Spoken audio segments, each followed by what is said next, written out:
Let it take over your bones. Just how? Touch yourself. 3 hours of this? What did we do? What did life happen that we deserved this? To what do we owe the honor?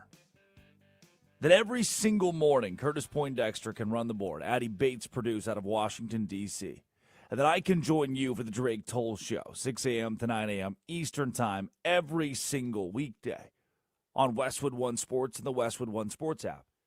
You're listening from San Jose, California. It is early. Or you know what? For you, it's late. You're just now getting home. The date went well. Good morning. Or you know what? You're hanging out right now in Myrtle Beach, South Carolina, and you're flipping around on the radio station. You're trying to find the local classic country station because that's your favorite. And you scrolled upon this on the sports AM station? What? You're in Butte, Montana. You listen every morning in Butte, Montana. Rochester, New York. You're hanging out right now. You're craving Mi Casinos. You're going to go there for lunch in Frisco, Texas. And the one thing we all have in common, it's like it's that beautiful saying, of no matter how distant we may be, we can always look up at the moon and know it's the exact same moon. We can always look up at the sky and know that sky is the very same. No matter where you are in the country looking at it, we're all looking at the exact same sky. There's a piece of togetherness to that. And no matter where you are in the country, with your radio turned on, your app turned on, your Sirius XM turned on, we're all listening to the Drake Toll Show.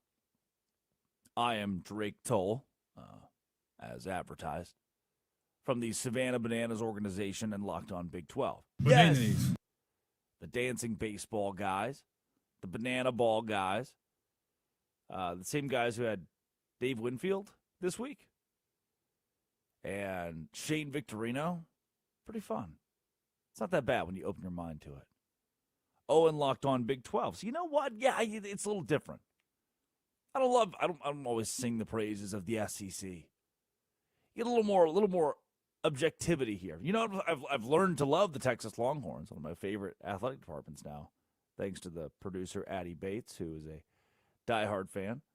I have also become maybe my second favorite team in America, Valparaiso, due to her association as a former bowler at the school. That's real. It's a fact for you this morning. And whoever you love, whatever you love, I get it. There are days where I'm going to talk about the Jacksonville Jaguars. There are days where I'm going to talk about South Carolina women's basketball. There are days where I'm going to talk about Patrick Cantley. And you're going to think, I don't give a rat's hoot about Patrick. I don't even know who that is. But you know what?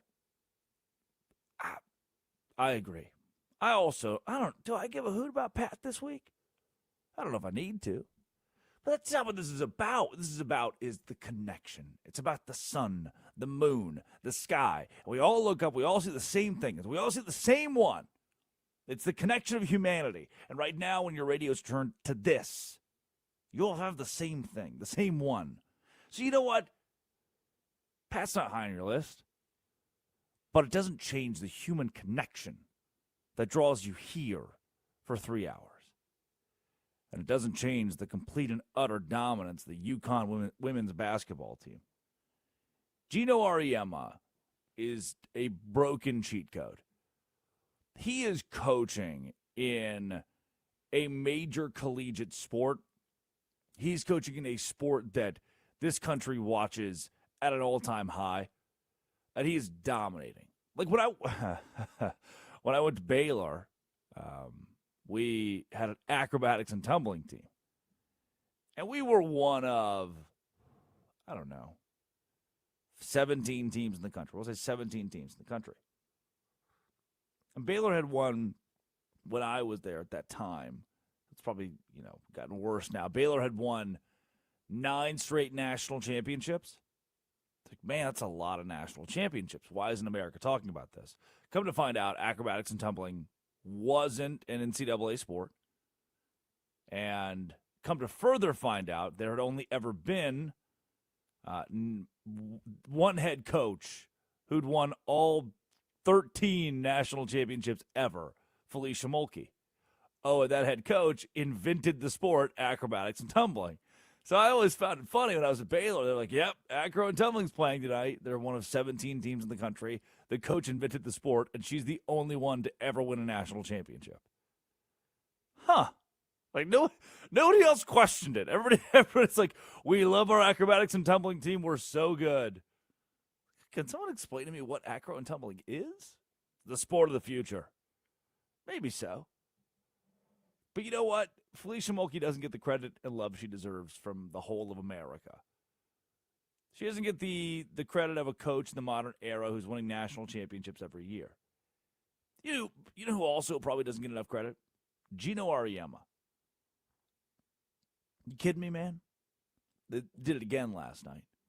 And what's so funny is there's a coach, I wish I could credit the quote, who said in a press conference, sometimes people get tired of winning. Like, Gino's a guy who doesn't get tired of winning. And I thought to myself, well, that's one of the stupidest things I've ever heard, is that people get tired of winning. That's silly. But no, they were right. The more I thought about it, the more I thought people do get tired of winning. That's why legends leave, you know. That's why Kim Mulkey, when I was at Baylor, left Baylor. Sometimes people get tired of winning where they are, and they feel like, I need a new challenge. I don't need to go lose necessarily, but this whole winning thing, it's taxing.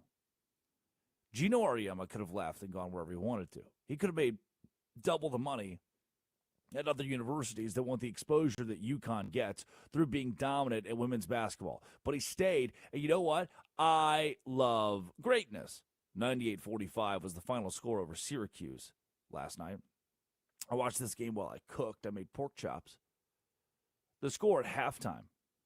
The score at the end of the first quarter was 33-8.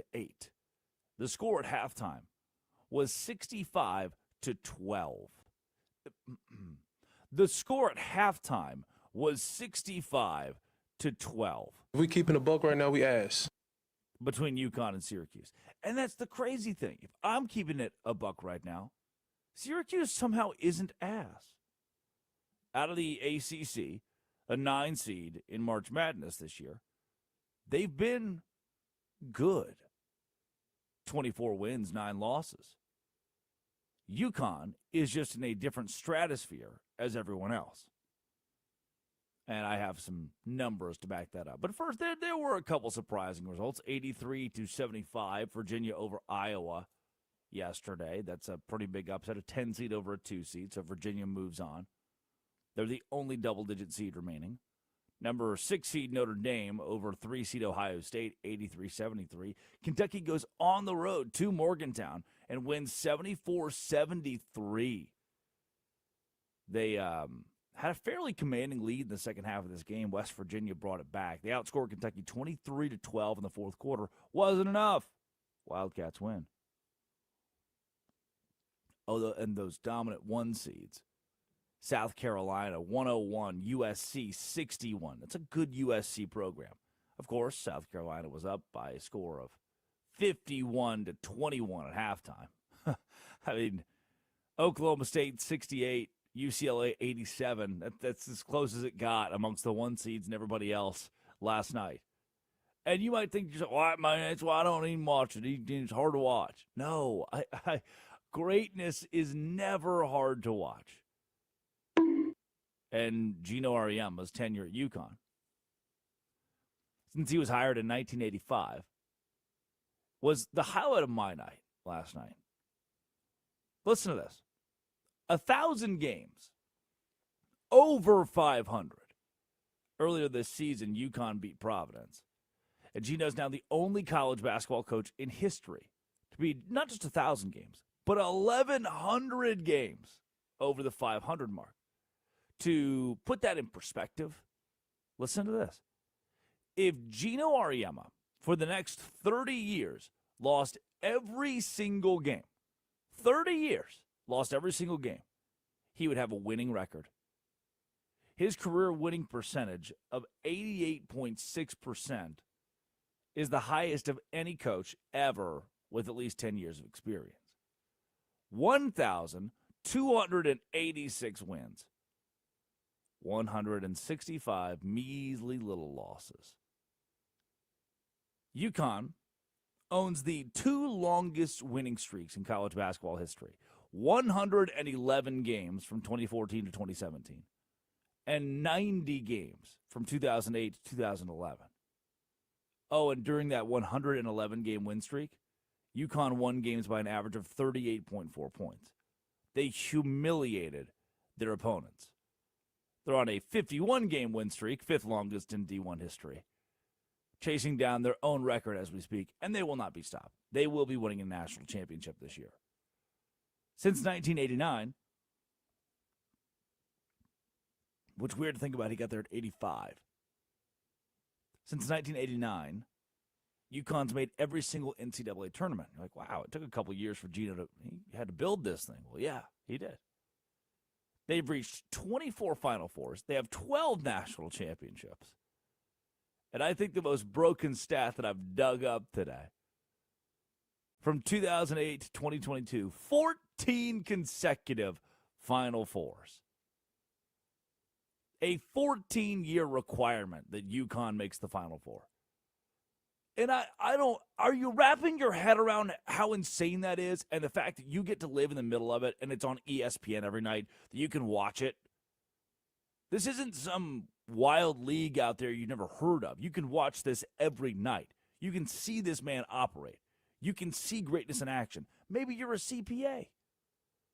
And maybe you have this CPA hero you look up to at the CPA convention every year and think, I want to be that guy. That guy's great at being a CPA. That gal is great at being a teacher. That dude is an insanely good doctor. Whatever it is, you point to that and you say, man, that's greatness. But you can't really watch the classroom, can't really watch surgery all that much, and they're not broadcasting that on TV. The CPA stuff's kind of hard to follow, at least for the layperson, This stuff's not. It's on your television. In this season alone, UConn has won 20 consecutive games by at least 25 points. Their net rating, which is what we use to rank college basketball teams, it's so skewed. They average 89.8 points per game while surrendering only 50 points per game. A 39-point average margin of victory for Connecticut this year. Think about, too, it's that 14 Final Fours I cannot get over. 14 in a row that Gino went to that I cannot get over. Like, compare it to, oh, no, he's going to compare it to the men. Compare it to the men. On the men's side, never happens. One team would never make a Final Four 14 consecutive times in the modern era, today. The parity's crazy. But it's no different on the men's and women's side. There is an equal opportunity to make the national championship once you're in the field of 68. Siena has just as much a shot as Duke does to make the national championship game. Nothing's stacked against Siena. It's the same 40 minutes, the same court, the same ball, the same goals. Women's basketball, that's also the case. And there are a whole lot of damn good women's basketball players in this country that are spread out, too. There's talent everywhere. There's talent at Virginia, we learned last night. It's not like UConn can just do this easily or for free.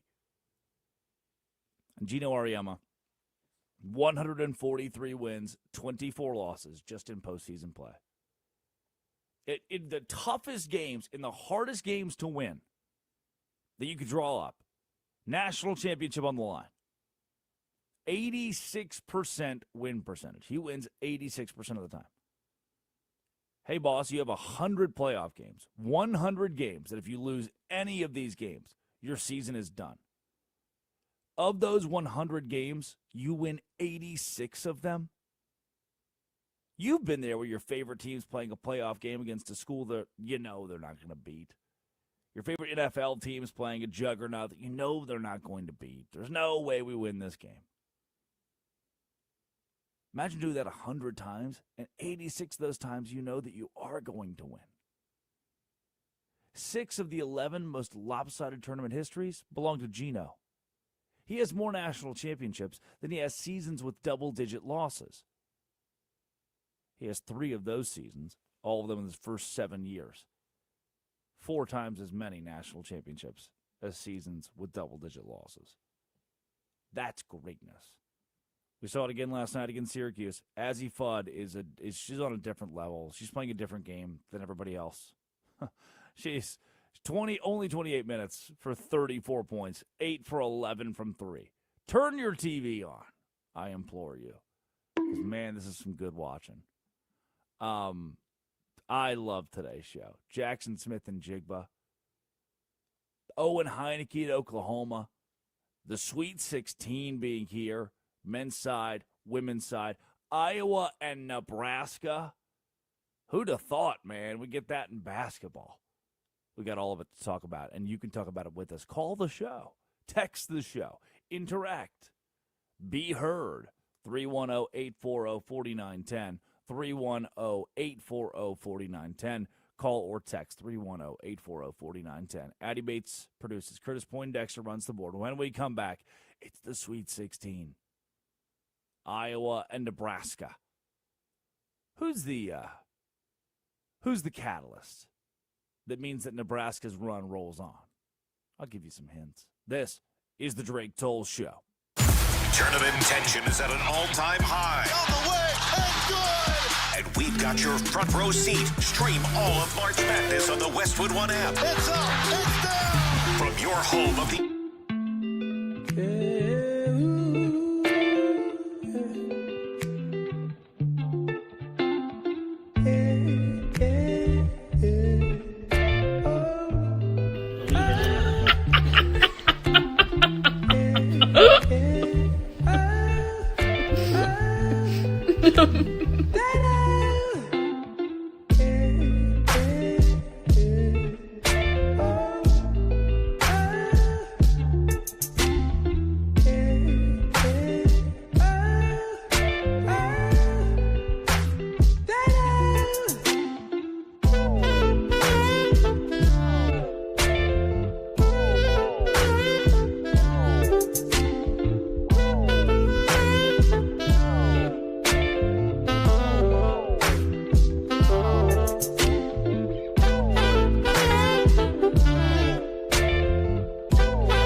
She hit me like that. Saw that thing so beautiful. She just hit my heart. Oh, full force and she got me like that. I be like, baby, why you so fine? Got to make you mine. So hard to find. Baby, like, oh, how'd you do the thing? The way that you do it, and she ain't even show nothing. She be walking around so confident, so heaven sent. I think she was meant to knock some daylight. Like, girl, you so fine.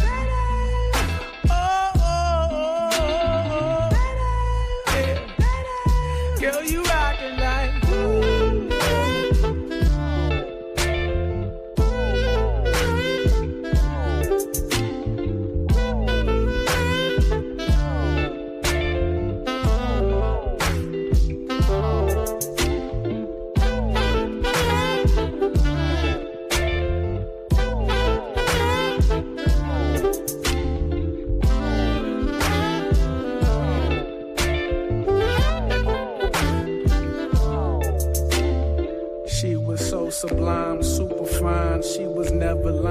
strutting in the hills or her slides. Either way, eyes on her every single day, week, year. Everyone wondering how she does it with no fear. All that confidence, was it heaven sent? Does it come within? Does it come run out? I don't know. She'll just have them running out and in. Man, they want to sin, talking deadly sin with Mrs. Lady. I don't understand why she hit them like.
Touch yourself. Touch yourself. That ball had a family, a wife, 4 kids, living in the suburbs.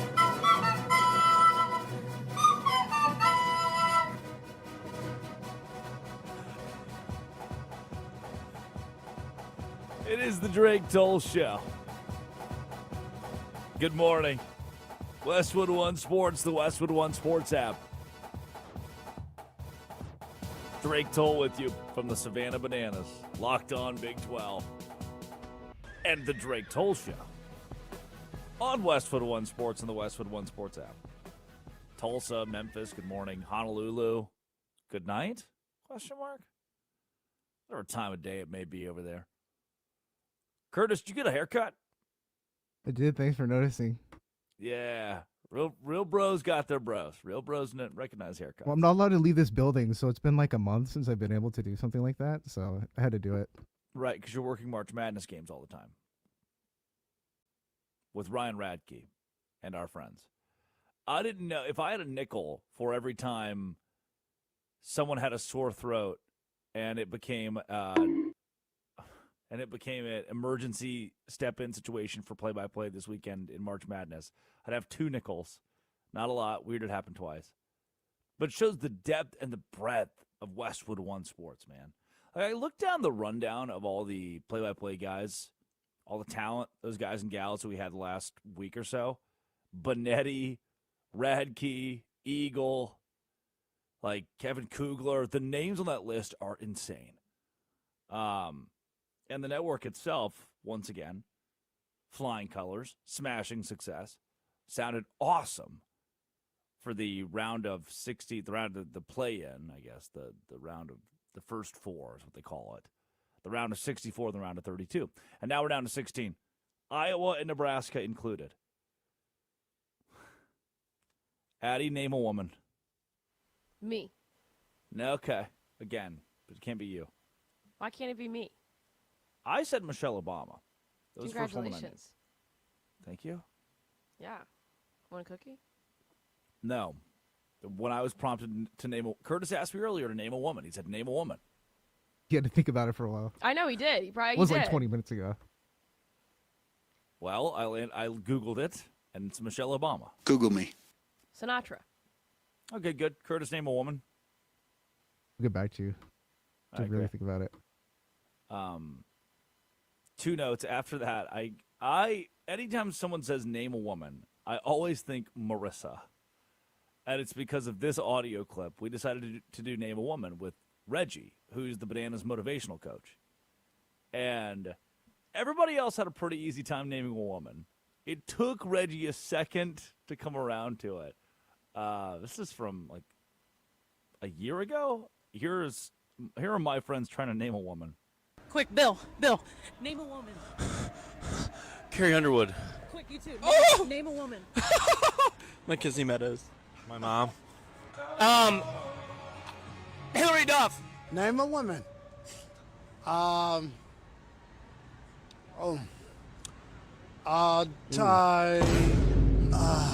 Michelle Obama. iCarly. Can I say? Caitlin Clark. Simone Biles. Can I say sushi? Oh, Does anyone it could be anybody in the world? I'm gonna go with Paris Hilton. can I say?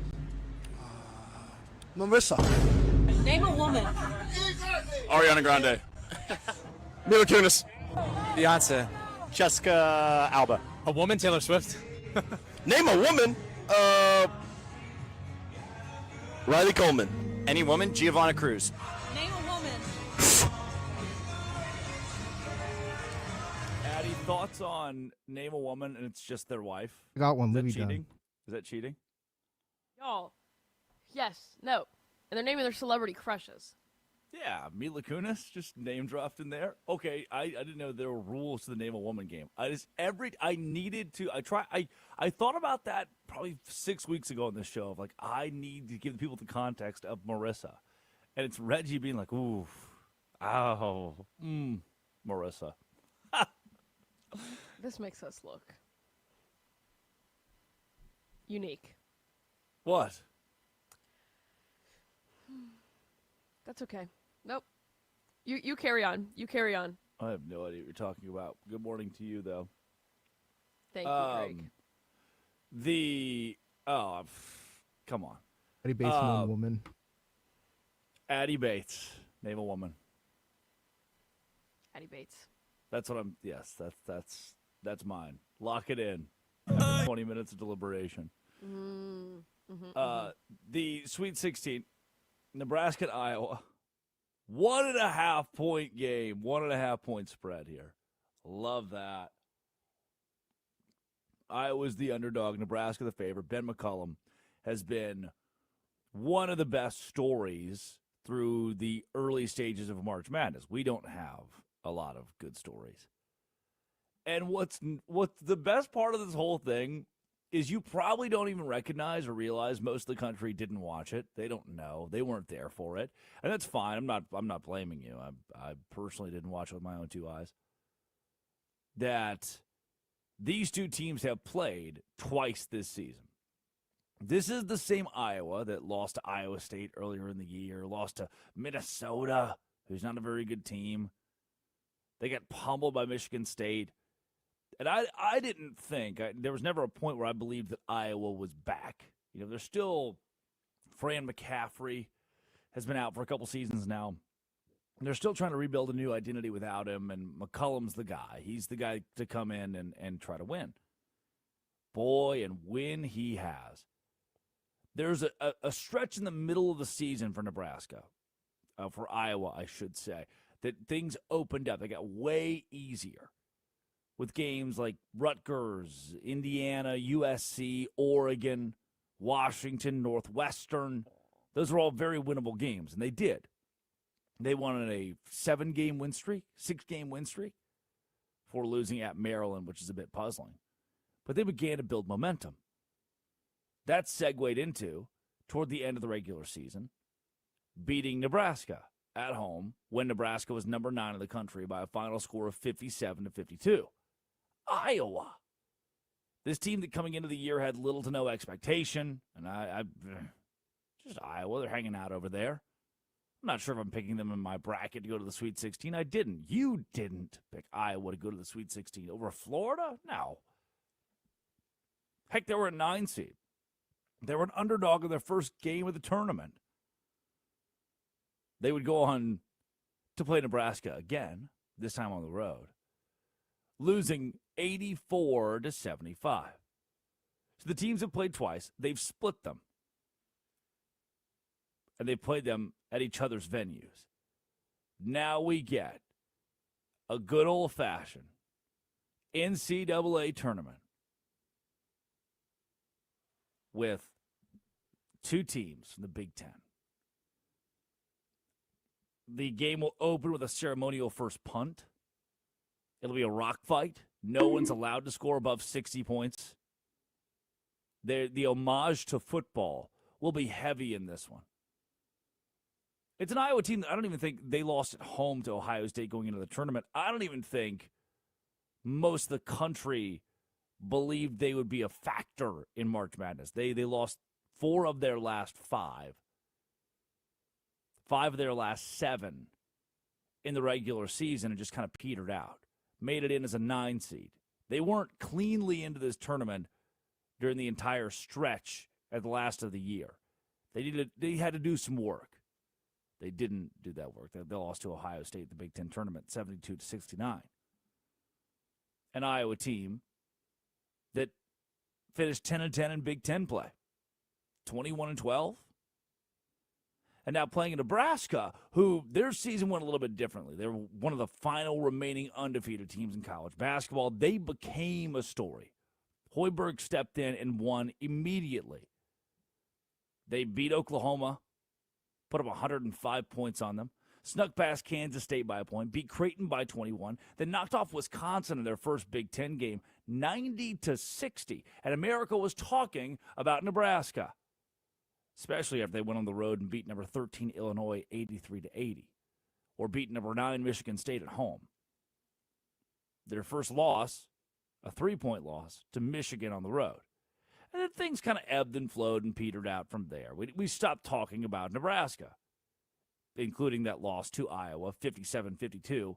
We stopped talking about Nebraska. They hung around the top 10. They were one of those teams in the fold. And now both of these schools will get a spotlight. Both of these schools will get a spotlight for the Big Ten, for themselves, and from America, pointing at a Nebraska team who has been historic. Mostly because they've sucked for so long. Again, it's the boss from The Office. David, maybe? Not Andy. I think the actor's name is Andy. And he says, you take out your suck it and you suck it. Nebraska's been terrible at basketball since the dawn of time. They were always the bubble team, if that. And they've never won an NCAA tournament game. Real human beings alive who are 86 years old and have been Nebraska fans for 86 years. Or real human beings who are alive and 16 years old who've been Nebraska fans for 16 years. Those same 2 human beings. One of them had to live 86 years. One of them only 16. Some kid lived 6 months and saw their Nebraska Cornhuskers go to the NCAA tournament and win a game. That's like Dr. James Naismith did not invent the sport of basketball that long ago. It's a fairly new sport. There are people who are almost as old as basketball that are gracing the earth right now. And they have waited their entire existence for this, for Nebraska to win. And not only have they won, but they have won at a historic rate, reaching the Sweet 16 for the first time ever, reaching the round of 32 for the first time ever, winning a game for the first time ever, then doing it back-to-back by beating Troy, beating the pulp out of them, 76-47, and then Vanderbilt, 74-72, in a game where Vandy almost rallied back with a buzzer beater. Would have been awesome. But Nebraska got it done.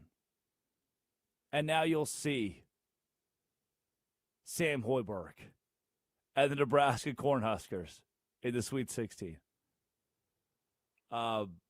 What's cool about this, too, is Ben McCollum stepped into Iowa, stepped in for Fran McCaffrey, and how that whole situation ended. Because you know that name. Like, Fran had been there for a while and was steering the ship at Iowa. And then kind of this, is he a legend? Is he not? He's not winning in March. Now he's the head coach at Penn, and a new guy's at Iowa. And the changing of the guard is always funky, especially when you've had a long-time head coach there. The changing of the guard was not funky when Iowa played Florida. And when Iowa knocked down a late three-pointer inside of 4 seconds to go to win the game. When Iowa became Cooper Coach, Tavion Banks, Bennett Sturtz, Alvaro Folgueras, that's a new name for you, the bench guy. Folgueras knocking a three down, 3.9 seconds left to beat Florida, the defending national champions, and once again a defending national champion does not make the Sweet 16. It's an Iowa team who's become electric out of nowhere. They beat a Florida team who didn't even get a shot off in the final possession. Final score prediction, Nebraska 3, Iowa 2. One team holds the ball the entire time, and we see magic in March. Curtis Poindexter runs the board. Addie Bates produces. When we return, biggest losers of the day. Emmanuel Acho is back. This is the Drake Toll Show. The landscape of the NFL has shifted massively this month and is...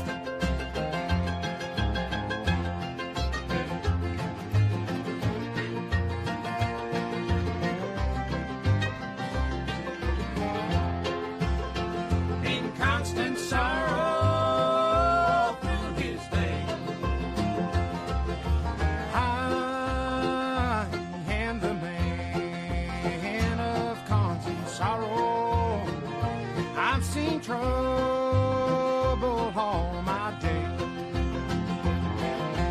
I bid farewell to old Kentucky, the place where I was born and raised, the place where he was born and raised.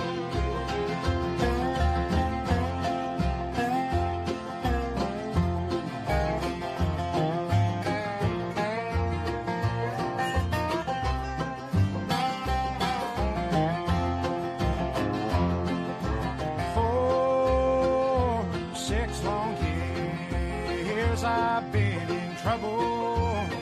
No pleasure here on earth I find. For in this world I'm bound to ramble. I had no friends to help me now. He has no friends to help me now.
ones you never see no more.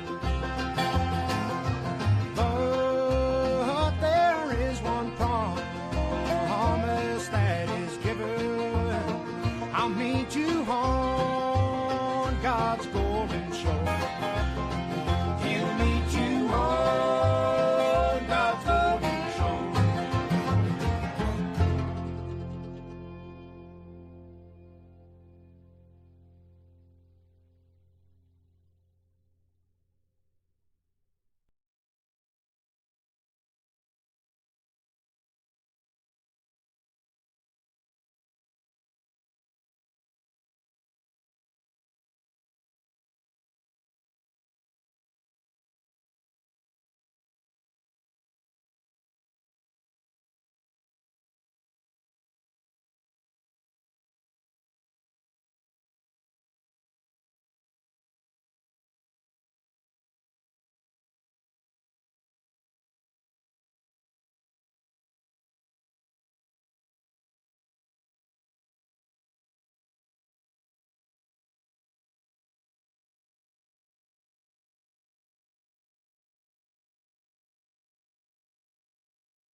That fool had a family, a wife, 4 kids, living in the suburbs.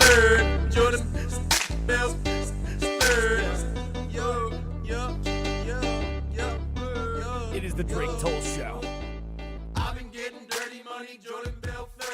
Addy Bates produces. Curtis Poindexter runs the board. Good morning, everyone. Good morning to the world. It's Barry. Become my favorite TikTok series. It's Barry. He's at the Food Giant in Alabama.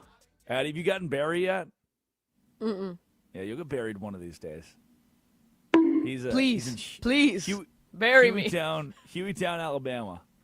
Here's Barry on TikTok, and it comes up for me every single day, and it makes me I like it every day.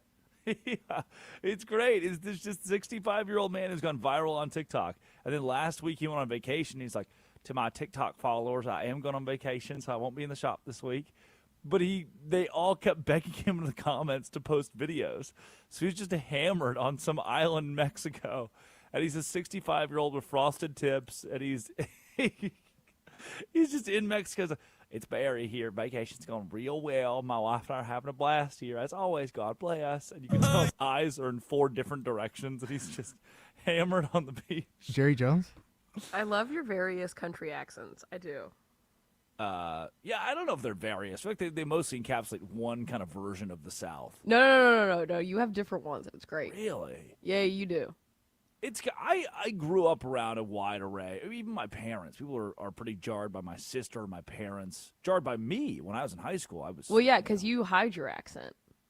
Yeah, for sure. It's not that I hide it. It's become second nature to not have it anymore. That's so weird. Yeah, if I get super tired or if I go back home to Arkansas, it'll come back out. I also I do a southern code switch when I call like a good old boy who's going to put gutters in. It makes me feel like I can get a better deal somewhere in there. Like, okay, you're the gutter guy. You call me. No, you call me. You call from my No. You're calling me back because you missed me the first time. I did not miss you. Hey, I got some. How would I? Okay, you're the gutter guy. So I'm trying, which I do need to get. I got to practice. I need to do the howdy, Drake Toll. Hey, boss. I'm out here at Wilmington Island. We got I got like a 8-foot stretch, probably 8 foot, another 10 foot. I need about 20 foot of gutters. And I got my realtor Barry's guy called and said, "You're the man to do it. You're the man for the job." I ain't doing crap.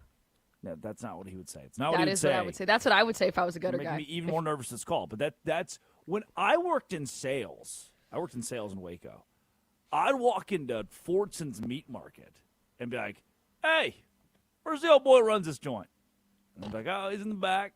All right, sit him out. Like, and then I would wear my jeans and my polo, and I wouldn't tuck it in. I wear boots, and that's where I'd go to Fortson's Meat Market, and I'd speak with the manager, typically last name Fortson, and then try to land the sale. But then if I was going to Patillo, Brown, and Hill Law Firm the next day, I'd wear a suit and tie. "Hi, Mr. Patillo. Good to meet you." It's my Southern accent only comes out into like whenever I get mad, like that's when it really comes out, and then. I don't think I've ever seen you angry. Really? I don't know. I'm not sure if I've seen you actually angry. Man, I'm so proud of myself actually now that you've said that I'm able to hide it then. Maybe. And then whenever I'm around people like who sound like that, like when I go back to like if I visit family in like Houston, if I go visit family in New Orleans though, that one is a crazy accent and my mom's accent comes out. Well, she'll start talking about like quarter and "Oh, hey, darling." They pronounce the name Dawn. They pronounce those two different ways. You know how there's D-O-N and D-A-W-N? Yeah. So it's Don and Dawn. Dawn? Dawn and Dan. Manes. We had That's how my mom starts talking. I'm like, "Mom, you sound unique. Like an idiot." I don't think I've ever seen... I have definitely seen you angry on multiple occasions. I just don't... I think I'm around enough intense people, or not angry people, but like intense people that it just doesn't... It's just normal. It's kind of how sports media operates. Yeah, well, he's, Drake's our banana. He's a busy dude. So. Well, luckily you have my schedule. Yeah, I couldn't get a hold of you for like 5 hours yesterday. A guest was like, "Hey, how should I prep for this?" And I was like, "Yeah, let me ask him. I have him right here." And I was like, "Hey, sorry, I haven't forgot about you. My host died." Yeah, for the first time. And then you're sending me TikToks? Yeah, it was good TikTok. I had to sit down for the first time yesterday and look at the pitching matchups for opening day. Figure out how we're attacking the next couple, because it's upon us. Baseball's here, man. Mm-hmm. I thought you'd be more excited than that. I am here. I am excited. I was just wondering. I thought you died yesterday, so I had to tell a guest later this week, a former All-Star, "Hey, sorry, give me like 5 more hours. I'll get Drake." And then Drake sending me this like stupid TikTok of someone singing Peter, Paul, and Mary in a hallway, and I was like, "Check your text, please." It was moving. Yeah. I was trying to move you to like answer your text. Yankees Giants tomorrow, 8:05 p.m. on Netflix. Netflix? Mm-hmm. Yep, of course, because we're making things even less convenient to watch. Oh, you thought things were hard to find? Guess what, buddy? They can get harder. There's 2 balls in there. It's time for the biggest losers of the day. Emmanuel Acho. This is kind of perennial. This can just be an everyday biggest loser. He said, "Let's not talk about NFL careers, Leonard Fournette, because we're being honest, we both had disappointing ones." Here's the audio. Obviously, my career. Oh, not good at all. Bum, backup, all the things. But I was a 6th-round pick. I probably should have been. Leonard Fournette won a Super Bowl. I'm happy for him. But why you got a podcast in your hand? Why ain't you got a football in your hand? Because 8 running backs drafted after Leonard Fournette were still in the league last year. Top 5 running back. Adrian Peterson was a top 5 running back. LaDainian Thompson was a top 5 running back. So let's not talk about careers. Because if we're being honest, based on where we were drafted, we both underwhelmed in the NFL. Let's talk about the takes. The takes say that Kevin Stefanski was the best thing that happened to the Cleveland Browns. The takes say that Kevin Stefanski was really good when he had a good quarterback, going to the playoffs and winning a playoff game. The takes were accurate. The last time you were born, Leonard Fournette, the Browns have not seen a coach better than Kevin Stefanski. That is the take. You start talking about credentials, there's no need to talk about credentials. I didn't have a good NFL career. But we start talking about credentials, I got to start mentioning the fact that Samaje Perine drafted after you, still in the league. Aaron Jones undrafted after you, still in the league. Christian McCaffrey drafted after you, still in the league. I got to start mentioning Austin Eckler drafted after you, still in the league. I got to start mentioning a bunch of stuff if we start talking about ball. Let's not talk about ball. Underwhelming career. Hi, that's me. That's why I moved on into another career. But now you've moved into another career. So now we got to start talking about takes. And the fact of the matter is, learn somebody's name before you speak on them. That's the bare minimum into having a conversation, is knowing somebody's name. It's Acho, by the way. That's the bare minimum having a conversation. I do not think it is uncalled for to be like, hey, yo, if you don't know a dude's name, you can't speak on the man. I mean, a lot to unpack with this one. Leonard Fournette, as many have pointed out, almost 7,000 career total yards, 41 touchdowns, averaged 95 yards and a touchdown per game in 9 career playoff games. Super Bowl champions, 135 yards and a touchdown versus Kansas City. Emmanuel Acho, 20 career games, 33 tackles. There are NFL players that are eclipsing 33 tackles in 2 games. There was a point in time when Leonard Fournette was a top-end running back in the NFL that we were drafting Leonard Fournette in our fantasy football leagues because we liked Leonard Fournette. I don't... And you know what happened? You know what probably happened is Fournette was like, yeah, some dude I saw on TV said this thing, and it was Emmanuel Acho, and Acho's freaking out over it. This is a consistent reminder to you. Just because someone's yelling into a microphone or talking really loud or really fast doesn't mean they know what they're talking about or that they're right. This guy is, just because he's like talking with inflection, is trying to tell you that Leonard Fournette was a bum and shouldn't be speaking on his name. Come on. Biggest loser today, the Auburn Tigers. Auburn played 9 of the 16 teams in the Sweet 16 this season. Defeated 3 of them, dog walked by 3, and the rest were close. And now their fan base thinks that should get them into March Madness. They're still complaining that they're not in March Madness. Stephen Pearl's maybe the least energetic coach, the guy I would least want to play for in all of college basketball. How are they still complaining? They went like 16 and 15, and they're still complaining that they didn't get in. Biggest losers today, all of these schools. All of these guys. Kentucky, $20 million. BYU, $13 million. Duke, $12 million. Arkansas, $11.5 million. Louisville, $10.5 million. And buried in there, you'll notice that 3 of those teams aren't even playing anymore. That's $20 million Kentucky will never get back.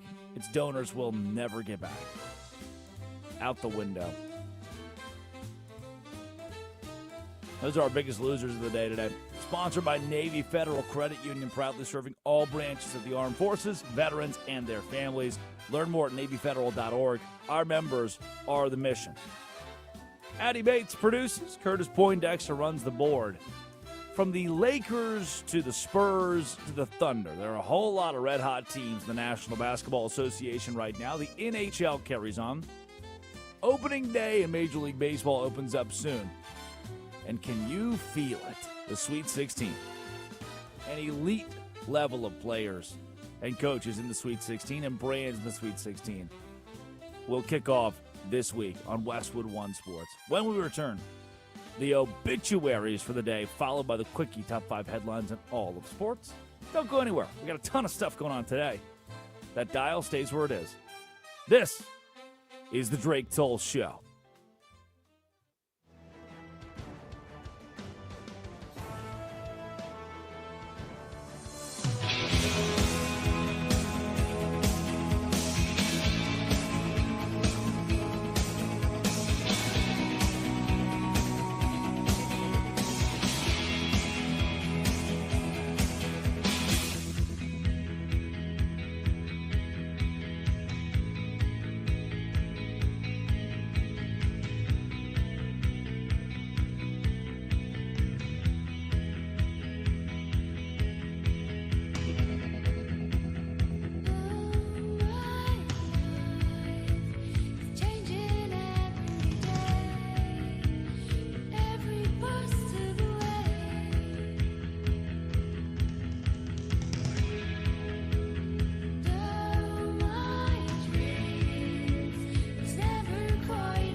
As I walked out in the streets of Laredo, as I walked out in Laredo one day, I spied a dear cowboy wrapped up in white linen, wrapped up in white linen, as cold as the clay.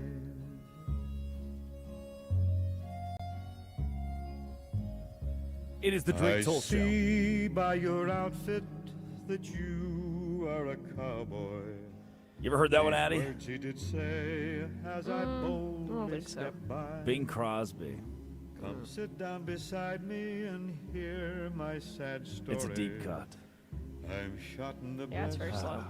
And I know I must What? So what? Some beautiful things are slow.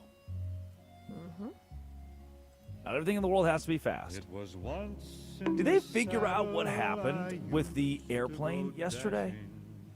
How that all went down? Air traffic control. He messed up. He admitted it. Oh. Because he told the truck to go, and then he said stop, stop, stop, stop, stop. And by the time the truck was It was too late to stop. There's a recording going around of like the actual call, like 30 seconds of it. It's pretty hard to listen to. Yeah, it's really sad. What's going on at airports right now? Not getting paid. Is that what it is? Yeah, there's a partial government shutdown, so they're not getting paid. TSA's not getting paid. That's what. So they're going on strike. Yeah, because they haven't gotten paychecks since January. Well, yeah. I mean, if they're not getting paid, I probably wouldn't work either. So I understand that. As someone who flies every single weekend, which I haven't, I have picked pretty good flight times, not high congested flight times the last few weeks, with this in mind. But man, the airport situation is just bad. I don't think I like that very much. Yeah, that's a hot take right there. Wow, more of that next hour. Yeah, that's what you show up for every day. Like, you know what that guy said today? He said he doesn't like the airport situation right now, and I think he's right. I think I agree with him. He also said, touch yourself. Nice. That's good. Addie Bates produces. Curtis Poindexter runs the board. It is time for our obituaries. Obituary number 1 is anyone who doesn't like Kevin Harlan. Dead today.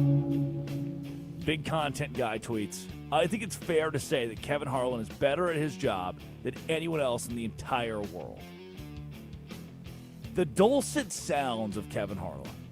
And it's not just because he works for Westwood One Sports, but as someone who has always loved to listen to the broadcasters, it's part of the game for me. It's part of the show. It's what I do, right? So you're watching the surgeon. You're listening to the singer. You're watching the teacher. You're taking notes because they're damn good at what they do. That's Kevin Harlan for me. And big content guys with a nail on the head. There's nobody better, man. It's just, it sounds so different. It sounds so energized. There's something about Kevin Harlan. And I'm not sure I've ever met somebody who doesn't enjoy listening to the way that he calls games. Addie, Kevin Harlan, in or out? Oh, he's amazing. Best of the best. Good. Also dead today would be haters of the University of Texas. Gone. Addie Bates killed them all off. Addie, things are going pretty well right now in the athletic department at UT. Couldn't you clue us in? Yeah, SEC back on top. Texas softball 28-1, 26 straight wins. Texas baseball 20-3, top 5 series win over the weekend. Texas women basketball, Sweet 16. SEC tournament champions. Men's basketball, Sweet 16, ranked number 11 by the way. Hook 'em. One day football will be good. Not today. Big Not arches tomorrow. there. Big arches there. The day will come where the Texas football team's good. That's like They are Arch good. Madness.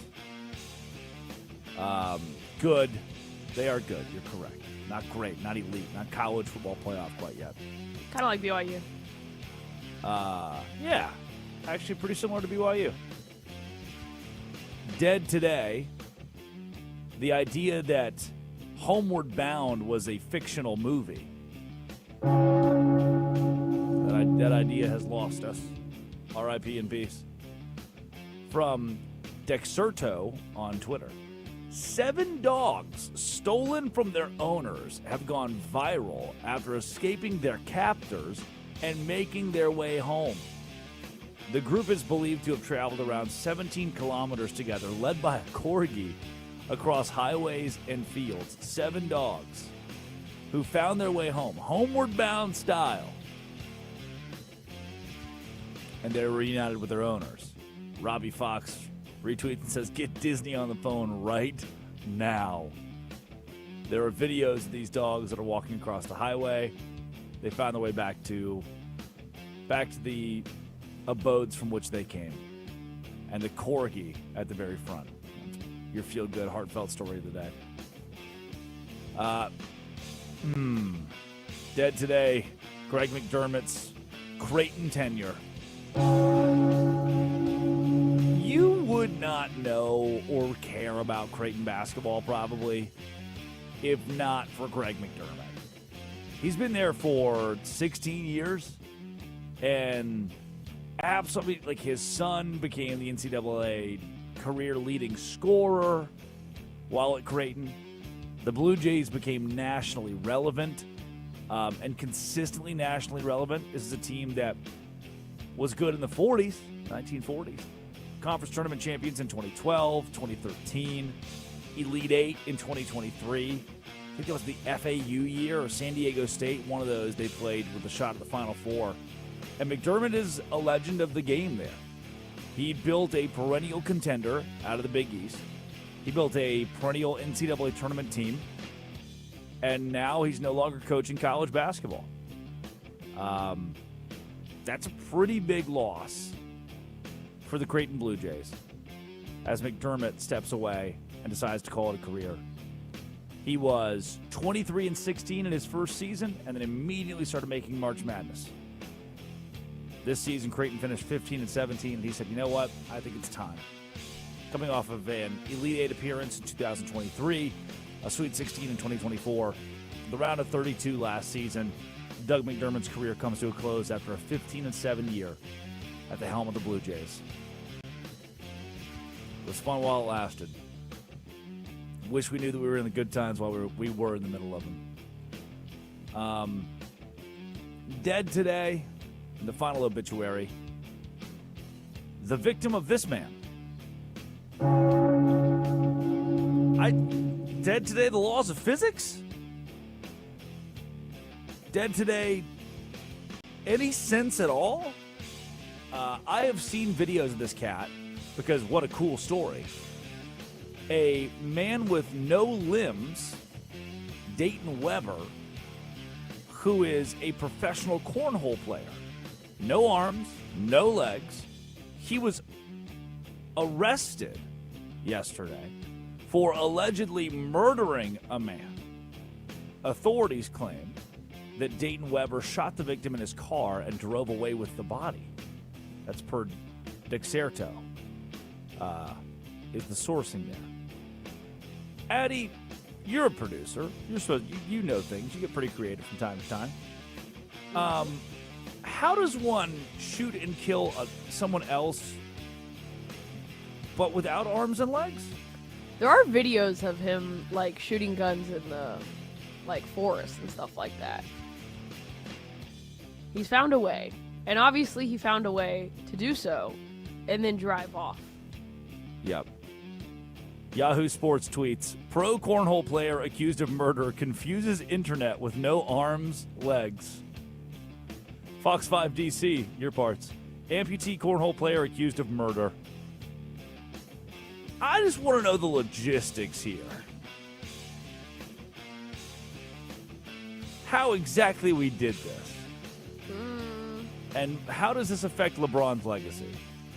Or the remaining cornhole career of Dayton Weber? No relation to Pete. Those are our obituaries for the day. Time for the Quickie Top 5 headlines in all of sports. Addie Bates reads them. Drake Toll has a minute to respond. Here's your first headline. Syracuse head coach says frequently being in UConn's bracket is unacceptable. Syracuse's head coach says that? Yep. Oh, women's basketball. Women's basketball. Okay, I thought the men's side, what a weird thing to propose. Yeah, someone tweeted this a couple days ago. I wish I could give them credit, and I agree with this take. If you lost in the first round, if you lost in the Elite Eight, there was a team better than you, or you just weren't built for this tournament, you were going to lose at some point. You weren't the best team in college basketball. You weren't going to win a national championship. You weren't built for March. So don't complain, because you couldn't beat. I mean, you couldn't beat UConn anyway. You're going to have to face them. Did Syracuse want to build the bracket themselves? Like, I'm sorry that you're not UConn. I don't think it gives you the right as a coach to say, hey, I need a different opponent, please. I don't like it. I don't like it. Next. Lauren Betts erupts for 35 as UCLA rolls past Oklahoma State. Yeah, this game was the closest one out of the 1 seeds yesterday. I was proud of the fight of Oklahoma State, but UCLA was up 21-6 at the end of the first. They were up 46-26 at halftime, which still, that was the closest, best score of any of these 1 seed versus 8 or 9 seed games. And Oklahoma State shot the ball decently, but UCLA is just silly, man. 33 for 63 yesterday. A UCLA team that at 50 to 34 points of the paint advantage. They led the entire game. 100% of this game was led by UCLA. At Oklahoma State drops it on the road in Los Angeles. 87-68. UCLA marches on. I think it'll be chalk. I foresee. I don't think LSU is going to surprise anybody. I think it's all 1 seeds in the Final Four this year on the women's side. I don't know if you saw this yesterday, but Warriors' Moses Moody suffers a non-contact injury, an overtime win. If you've seen the pictures, it looks gross. Yeah, it's not good. It's pretty gross. I don't know what you do if you're the Warriors at this point. Nothing's gone well. Moody comes back, and then he's just gruesome injury last night. Pretty bad picture of his knee. They won, but they were playing the Mavs. You know, like I said it. I think I said it a month ago. I asked an NBA analyst, what about the Warriors? Is there any way the Warriors are that team that sneaks up on a couple people, they get healthy at the right time, Steph comes back, and the Warriors are contending? Or at least, surprising people? The answer is no. They're still in the 10 spot in the West, so there's that. They'll make the postseason, but it won't go much further than there.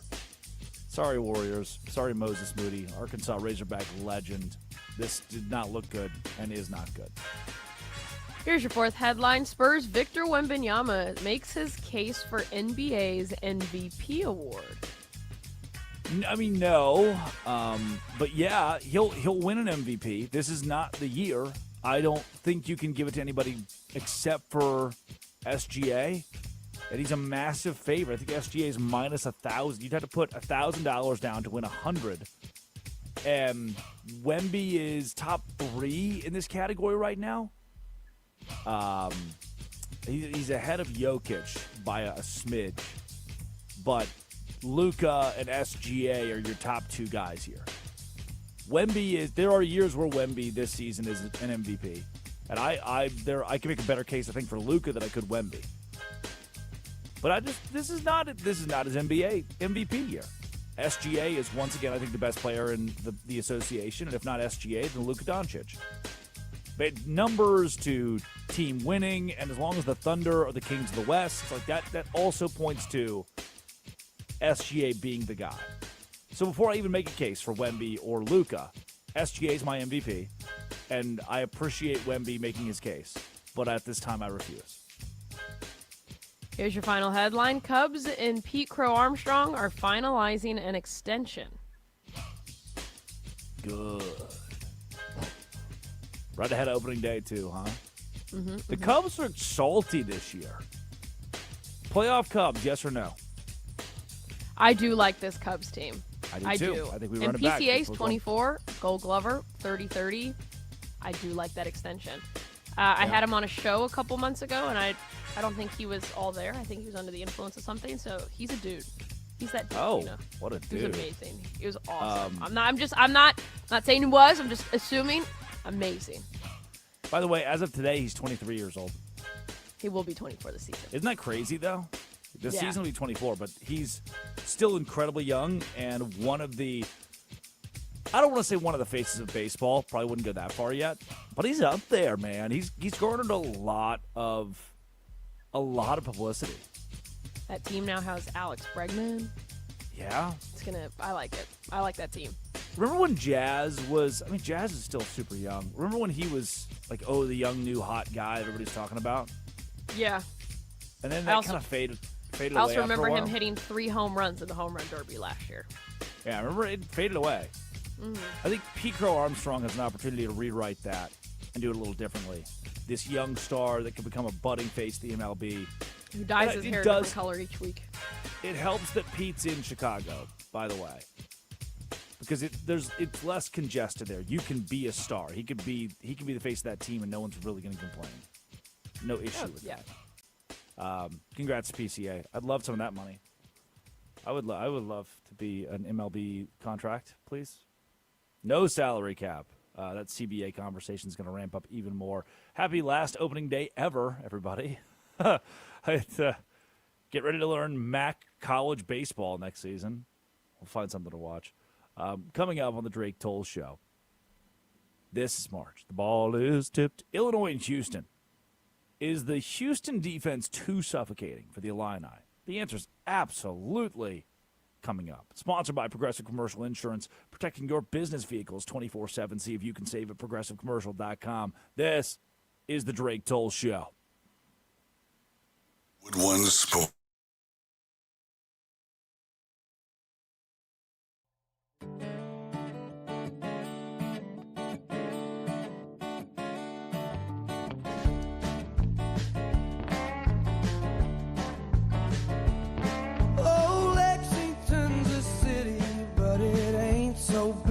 Freaks me out, and if I need a breather I can hit the parkway. Be home before the bars all close, drink away the lies she told. Think about the days she was a pure-eyed child, a rodeo queen, high school lover in a badass Jeep, far from the eyes of a watchful town. Mama didn't need to know. Good corn liquor to shake this cold, and good heart loving on a gravel road. Juliet, won't you crawl outside your window and dance in the arms of your redneck Romeo?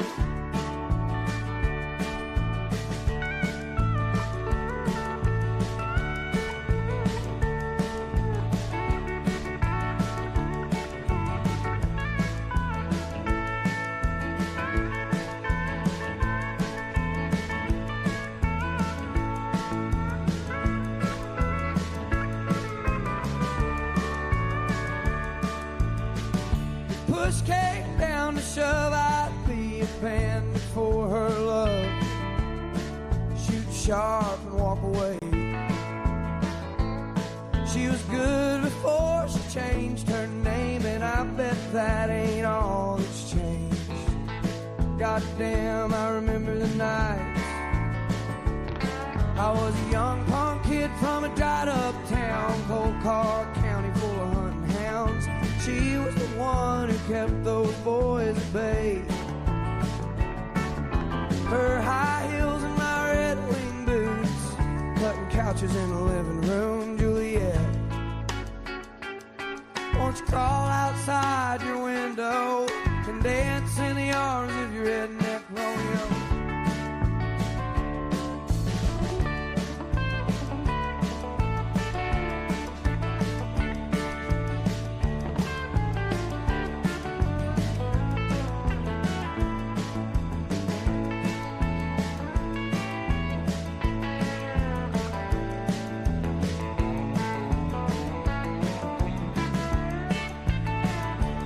I can't win for all this losing. I can't see for all this boozing.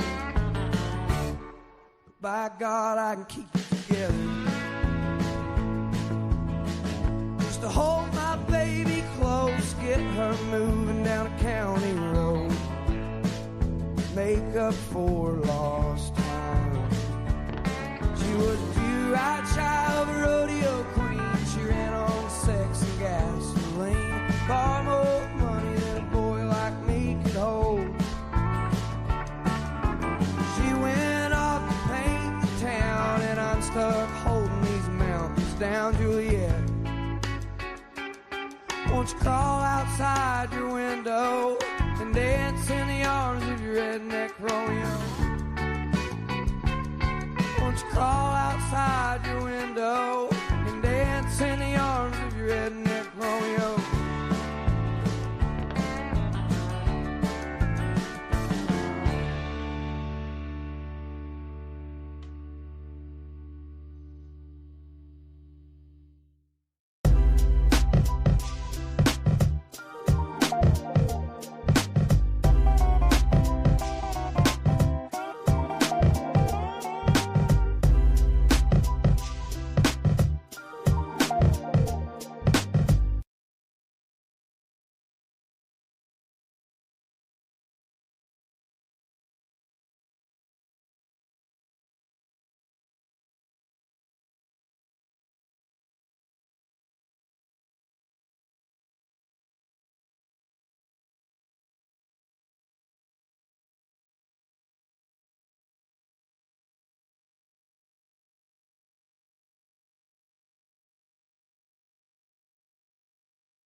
Touch yourself.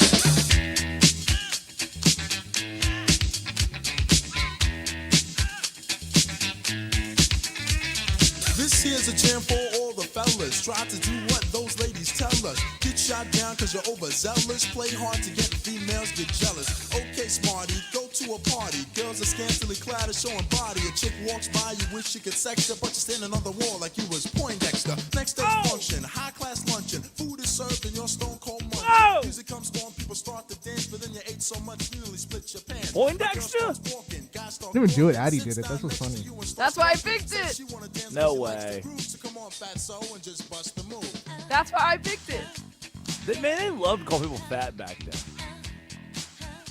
I don't know, was that before we invented the term fat shaming? They were just being like, you know, come on, fatso, butts the move. Digital Underground. Young yo, MC. Yo, fat girl, come here. Are you ticklish? Yeah, I called you fat. Look at me. I'm skinny. Never stop me from getting busy. Is it fat with a PH? I'm a freak. I like the girls with the boom. I once got busy in a Burger King bathroom. What? Like, Baby Got Back, banger. Honestly, Yeah, the message was fantastic. I'm not we were even gonna unfat shaming. We were fat promoting. PHAT. I love it. I love it. Whatever happened to that era? It's fantastic. But I had to play this song. It's a banger. And it said Poindexter. That's literally why I picked it, for my boy Curtis. It's pretty good. Pretty good. I'm stealing this slot every single show now. Laura loves hip-hop. We learned from Laura. She loves hip-hop. Curtis, what do you love? You never told us what you love. Having free time again. Do you have free time right now? No, I don't know what the words mean. You just hear about it. It's a myth. I did. Monday's my day off for bananas. And so I laid by the pool yesterday for a little bit. Addie asked if I was sunburnt. Thanks, Addie. It's a compliment. I'll take it. Yeah, skin cancer. That's a compliment. Okay, whoa. Don't will that upon me. Don't put that evil on me. Don't you put that evil on me. No one wants a leathery banana. That's a great point, Curtis. Thank you for what an astute observation. Yeah, I had a great Monday's usually my Saturday. So I get up at 5 a.m. on my Saturday and speak to the world with you two jabrones. Jabronis. What? It's a jabroni. Jabrones. Jabroni. Okay. All right. You're playing a bit right now. Get Nick Costas on the show. Oh, we should get Nick Costos on this show, shouldn't we? We should. Been a while. Didn't we have him on like a month ago? I think we had him on during the Super Bowl, right? Yep. Super Bowl's been over a month ago. Yep. We should have him on again and talk Final 16, Sweet 16, whatever they call it. That's where we are right now on the Drake Toll Show, Westwood One Sports, the Westwood One Sports app. Call or text us, 310-840-4910, 310-840-4910. Who's your favorite to win the national championship? Illinois and Houston. Illinois faced one Big 12 team this season. Home game, Texas Tech. They dominated that game until they didn't anymore. Tech made it close toward the end. It was still a win at home for Brad Underwood in Illinois. Let me tell you what. This is one of the most dangerous teams in March Madness, Illinois, because you can't undervalue a roster full of European guys. Yamatov Hupashlav is out there just... Tingus Pingus? Tingus Pingus is out there absolutely dealing. Peja Stojakovic's son plays for Illinois. These kids are absolutely dealing, coming over from Eastern Europe and dominating college basketball. Croatia, count it. We got one of those guys. Carmichael, California, got it, one of those guys. Montenegro, count it, got one of those guys. Automatic. Still is. Automatic, still is. This is one of the most fun rosters to watch. Serbia, got it, count it. One of the most fun rosters to watch because Illinois plays basketball. Like one of those, you see videos of the basketball arena on fire and they're all waving flags in the middle of it and they're blowing horns in these 5,000-person gymnasiums in Croatia. That's how Illinois plays basketball in 2026. And it is awesome. It is awesome. Only problem is, the one thing standing in their way, the Houston Cougars. Illinois beat Penn 105-70. Penn, who's led by Fran McCaffrey. They beat VCU 76-55. Both of those pummelings.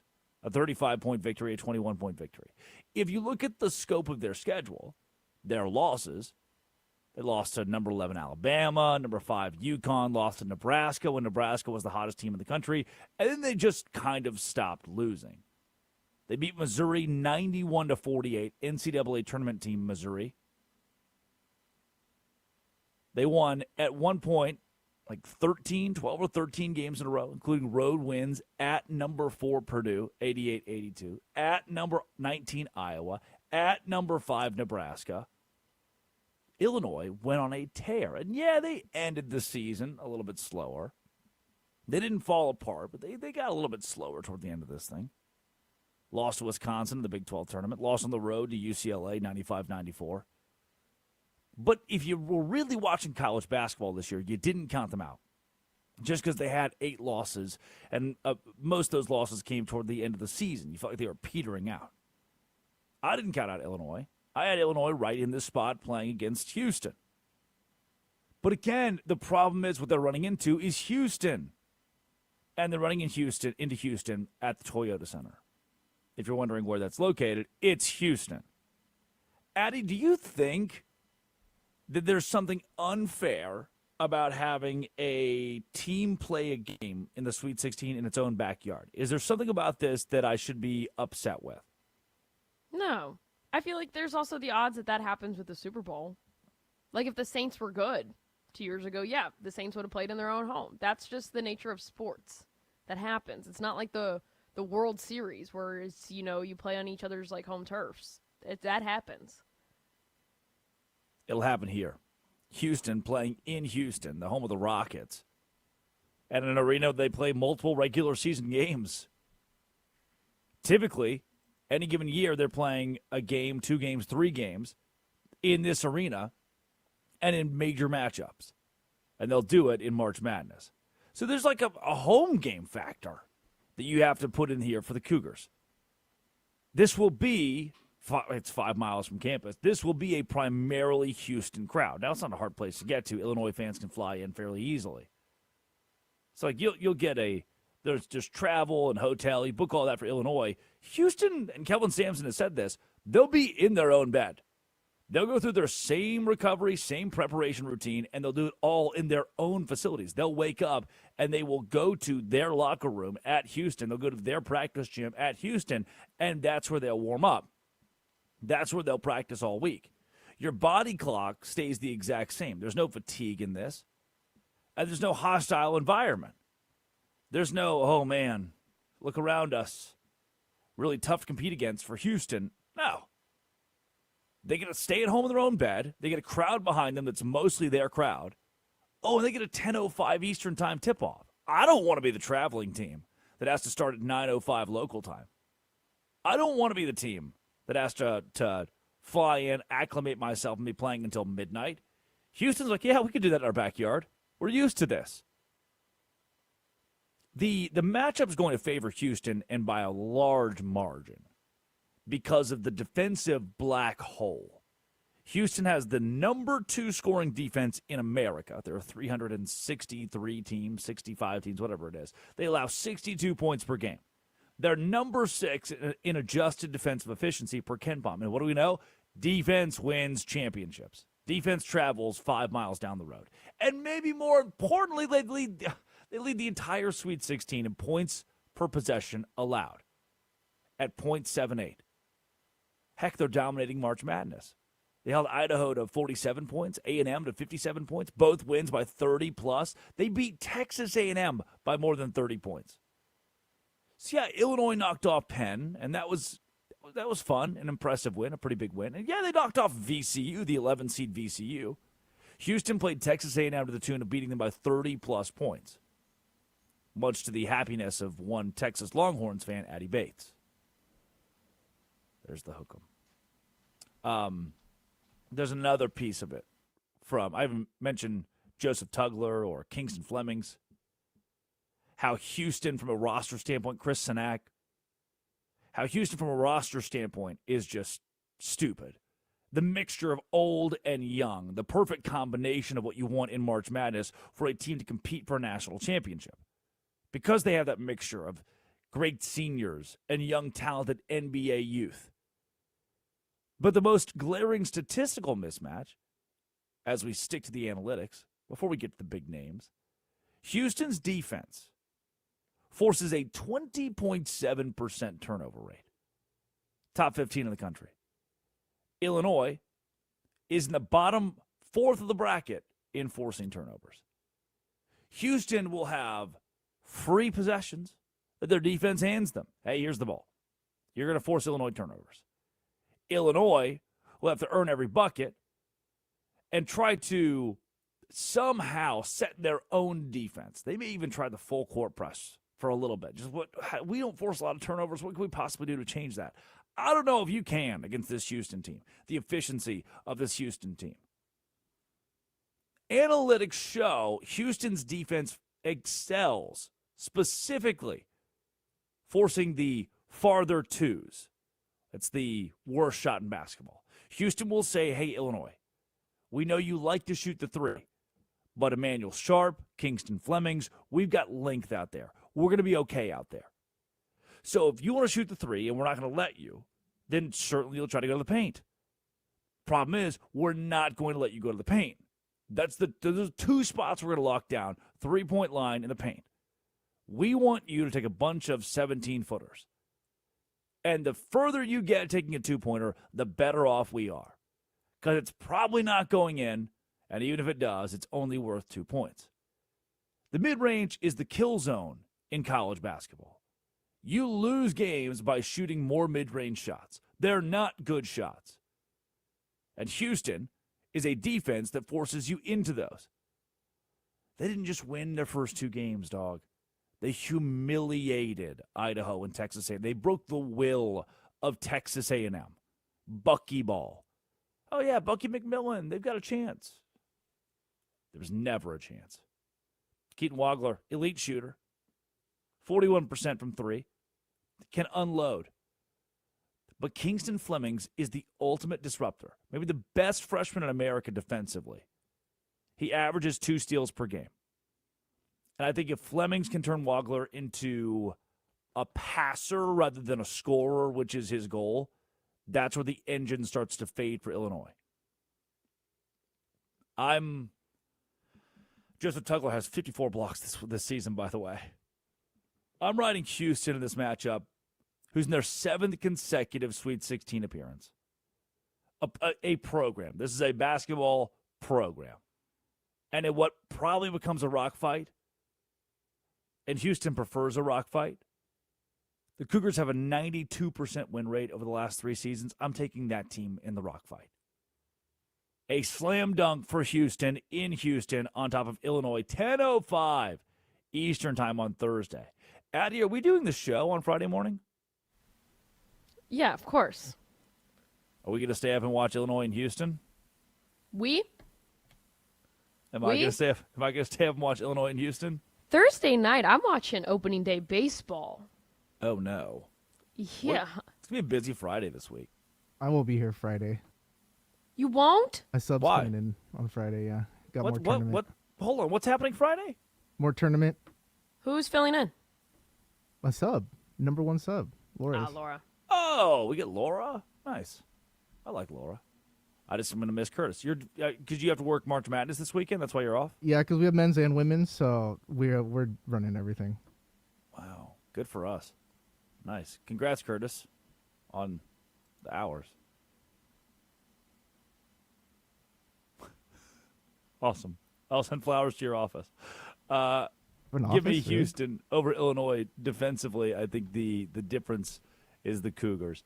Coming up, women's basketball yesterday was electric. Let's break down the bracket, who's left, and why it matters for your wallet. Yeah, that's right, your wallet. This is Westwood One Sports and the Westwood One Sports app. This is the Drake Toll Show. March Madness continues.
Gathered in their masses, just like witches at black masses. Evil minds that plot destruction, sorcerer of death's construction. In the fields of bodies burning, as the war machine keeps turning, death and hatred to mankind, poisoning their brainwashed minds. Oh Lord, yeah.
darkness world stops turning.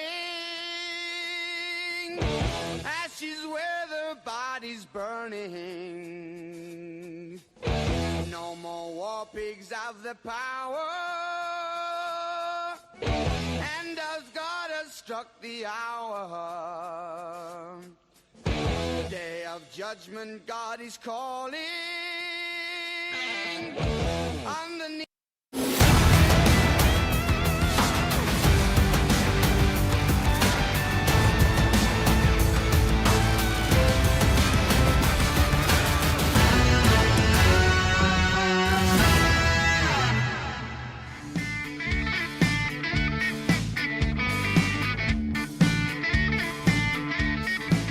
It is the Drake Toll Show. Westwood One Sports, the Westwood One Sports app.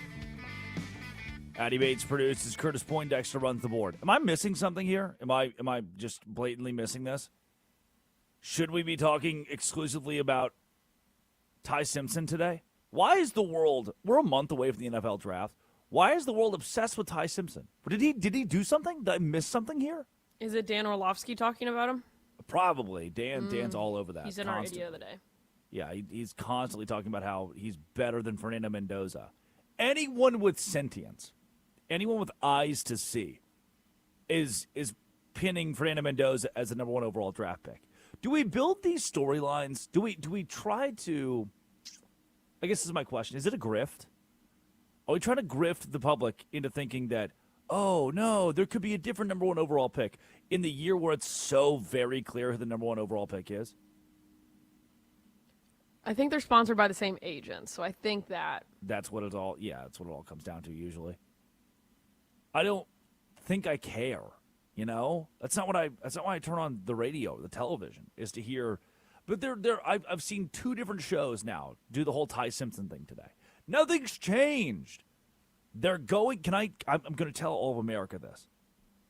For those listening, here's what you bring to the water cooler.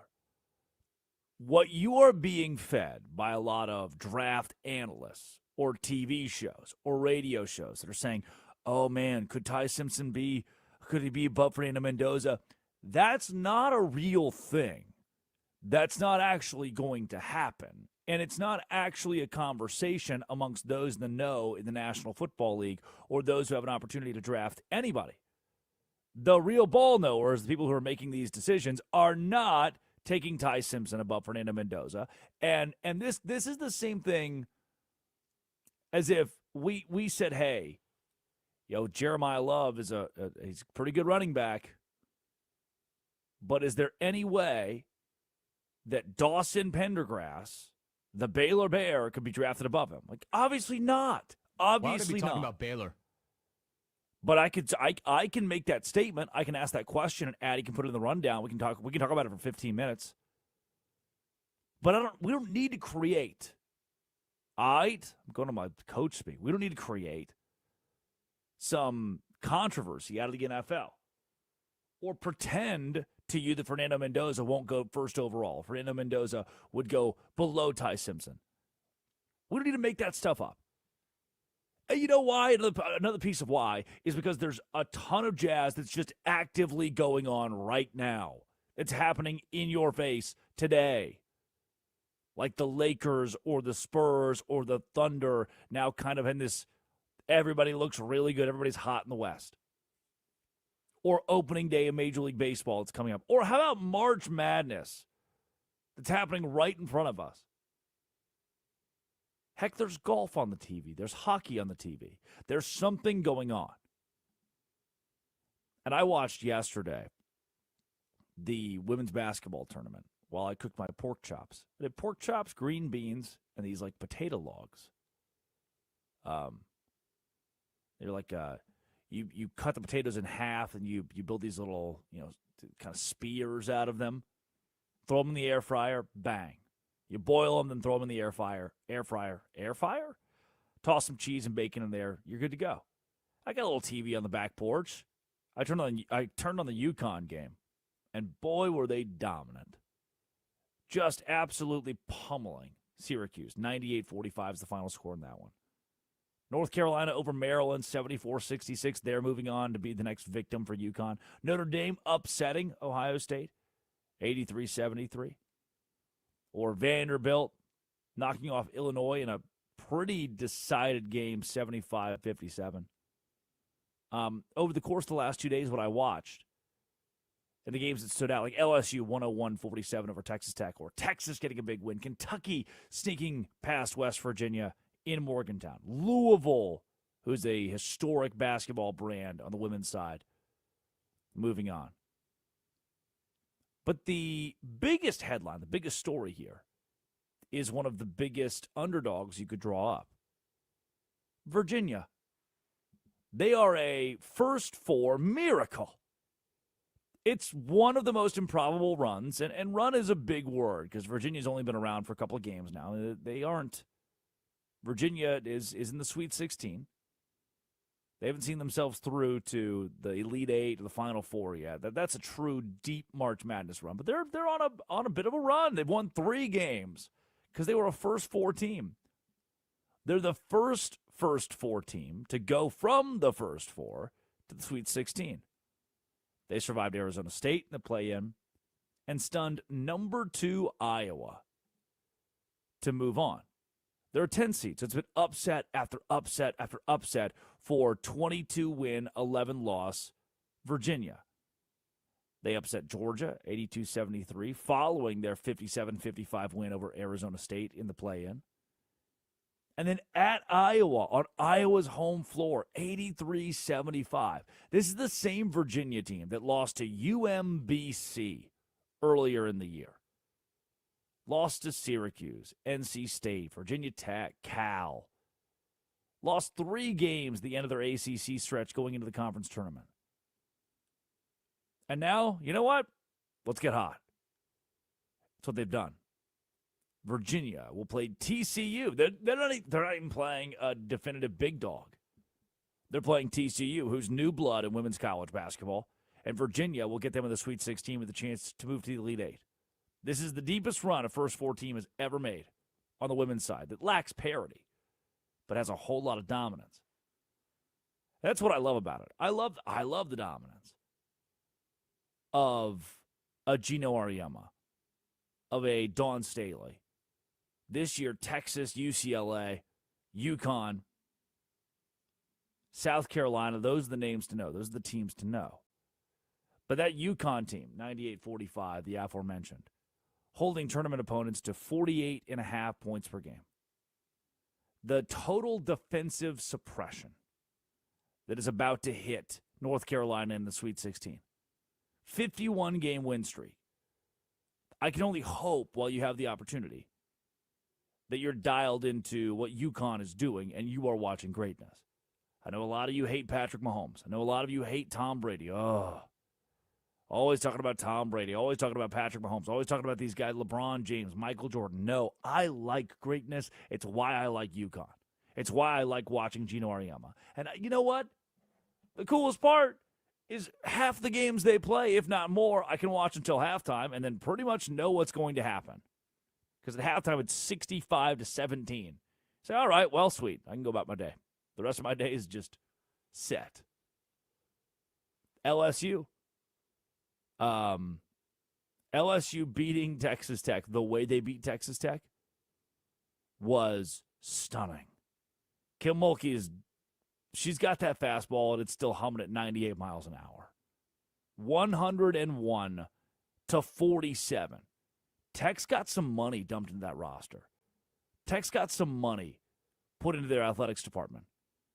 And LSU has committed to winning at women's basketball at the highest level under Kim Mulkey. And they have a national championship under Kim Mulkey. That's more egg on the face of the Baylor Bears. Those same Baylor Bears who lost to Duke 69-46. They beat Duke earlier this year. This contest, no contest. 23-point game. And Duke now moves on to face LSU. The Blue Devils have had a wishy-washy season. They've dropped out of the top 25 this year. They had that loss at the beginning of the year to Baylor, and they lost to West Virginia. They lost 4 straight games. They lost 5. At one point, they lost 5 of 7. 4 straight losses in there. And they started like 3-6 at the beginning of the season. Yeah, 3-6. And then took off. They've lost 2 games since then. Wins against number 18 Notre Dame. Wins on the road against Miami. Wins on the road against Louisville. Number 6 Louisville on the road. Beat North Carolina, a tournament team at home. Beat Louisville again to take the ACC. This is a Duke squad that is dangerous. Dangerous enough to beat LSU. That's a big ask. But they're as hot as it gets, only losing 2 games since the first 2 weeks of the season. They're as hot as it gets at women's basketball. Oh, then there's the power struggle in the SEC, Texas and Kentucky. That same Kentucky team that just beat West Virginia on the road now gets UT, who mauled Oregon 100-58. Minnesota, the blanket lady, the great story they've been. They knocked off Ole Miss 65-63. Minnesota had to rally to beat Green Bay in the first round of the tournament. Now they've knocked off Ole Miss. I think UCLA. And UCLA, a couple cracks in the armor against Oklahoma State in their only 19-point victory, 87-68 against the Cowgirls. This is March. And while it's not exactly madness on the women's side always, it's greatness. It's elite level play this time of year. Addie Bates produces. Curtis Poindexter runs the board out of Culver City, California. When we return, Idiot of the Day. Sponsored by Progressive Commercial Insurance, protecting your business vehicles 24/7. See if you can save at progressivecommercial.com. Westwood One Sports, the Westwood One Sports app. This is the Drake Toll Show. This is Westwood.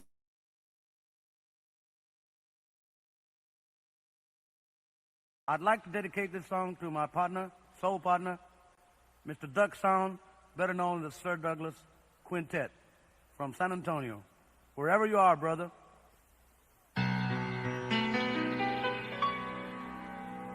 Wasted days and wasted nights I have left for you behind, for you don't belong to me. Your heart belongs to someone else. Why should I keep loving you when I know that you're not true? And why should I call your name when you're the blame for making me blue?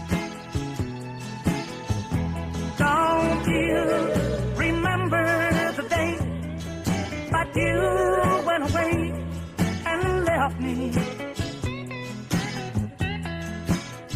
I was so lonely, prayed for you only, my love.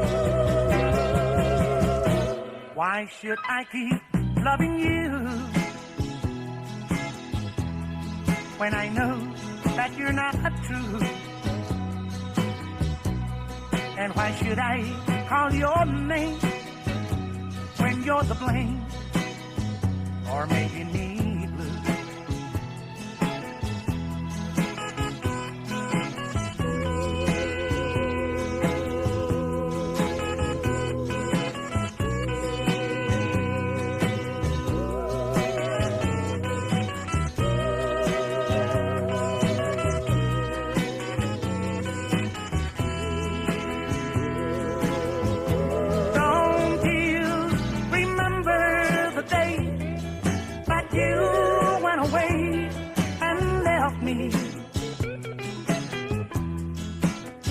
I was so lonely, prayed for you only, my love.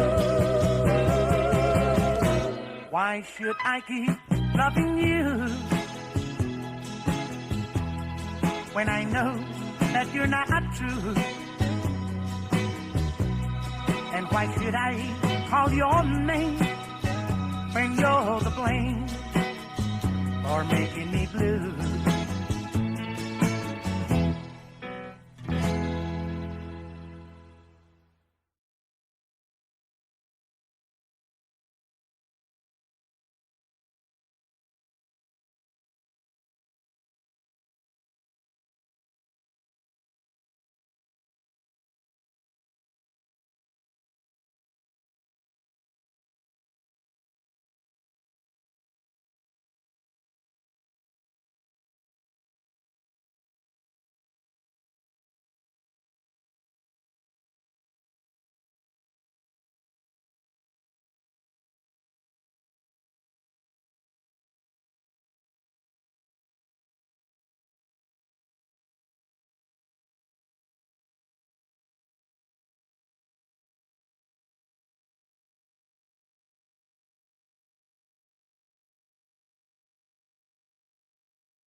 Touch yourself. That ball had a family, a wife, 4 kids, living in the suburbs.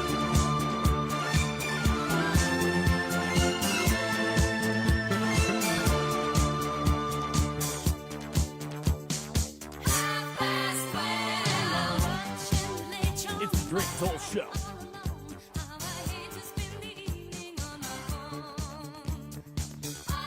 Westwood One Sports.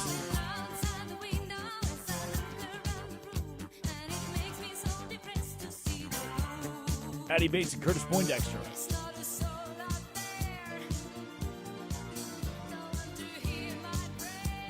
Here it comes.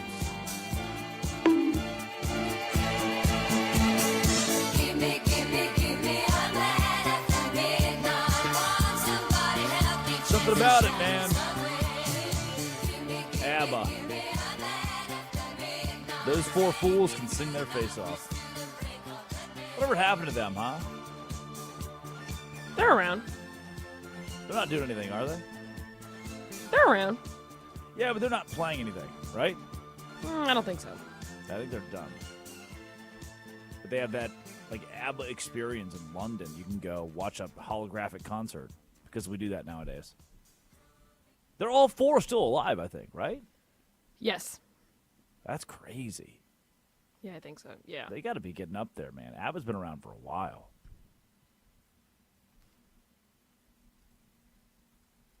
Okay, great. Awesome. It's the Drake Toll Show, Westwood One Sports, the Westwood One Sports app. This is the part of the show where we banter for 2 minutes to delay the song, the idiot of the day, but I'm currently in the middle of something. I'm arguing with someone in the chat, who says, I've 100% never listened to Parliament because I'm wearing a Parliament shirt. So, sorry. Is this why you've seemed so distracted for the last hour? No, I think you know why I have. I don't even know what that means. No. That's not why. This just happened because I just took off my sweatshirt during the break and I'm wearing a Parliament shirt. Yes, I do know Parliament Funkadelic. I know George Clinton, Atomic Dog. That's the one that everybody knows. Do you know that song? Atomic Dog, yeah. Atomic We've Dog. come back. That's been a rejoin of the show. Bow, wow, wow, yippee, yo, yippee, yay, bow, wow. Yeah, but they're saying I don't know Parliament, so I got it. Now I have to, because I'm a music snob, I got to go in there and be like, thank you for saying that, but you're wrong. So that's what I'm doing at the moment. But no, that's not why I've been distracted for the past hour. I haven't been distracted. I've been watching the show. I've been listening. Okay, great. Hopefully you're still dialed into our job at work that we're doing. Yeah, Drake. Don't you fear. Don't you fear. I'm not fearing. I appreciate your concern, though. Thank you. You're welcome. It's time for Idiots of the Day. Idiot of the Day. Idiot of the Day, number 1. Bruce Pearl? Tom Fornelli had tweeted about Mick Cronin, the UCLA head coach, who looked oddly Eminem-like as he was wearing his pantsuit and a nondescript hat walking to the arena for March Madness. Fornelli tweets, his palms are sweaty, knees are weak, arms are heavy. And Adam Lefkoe and Bruce Pearl had one of the strangest interactions you could possibly have on television. Arms are sweaty, knees weak, arms are heavy. Coach, do you know what that's in reference to? Tell me. Have you seen the movie 8 Mile? Lose Control, Marshall Mathers. Do you know what 8 Mile's about? What do you think 8 Mile's about? I don't know. I don't. You know the rapper Eminem? I don't.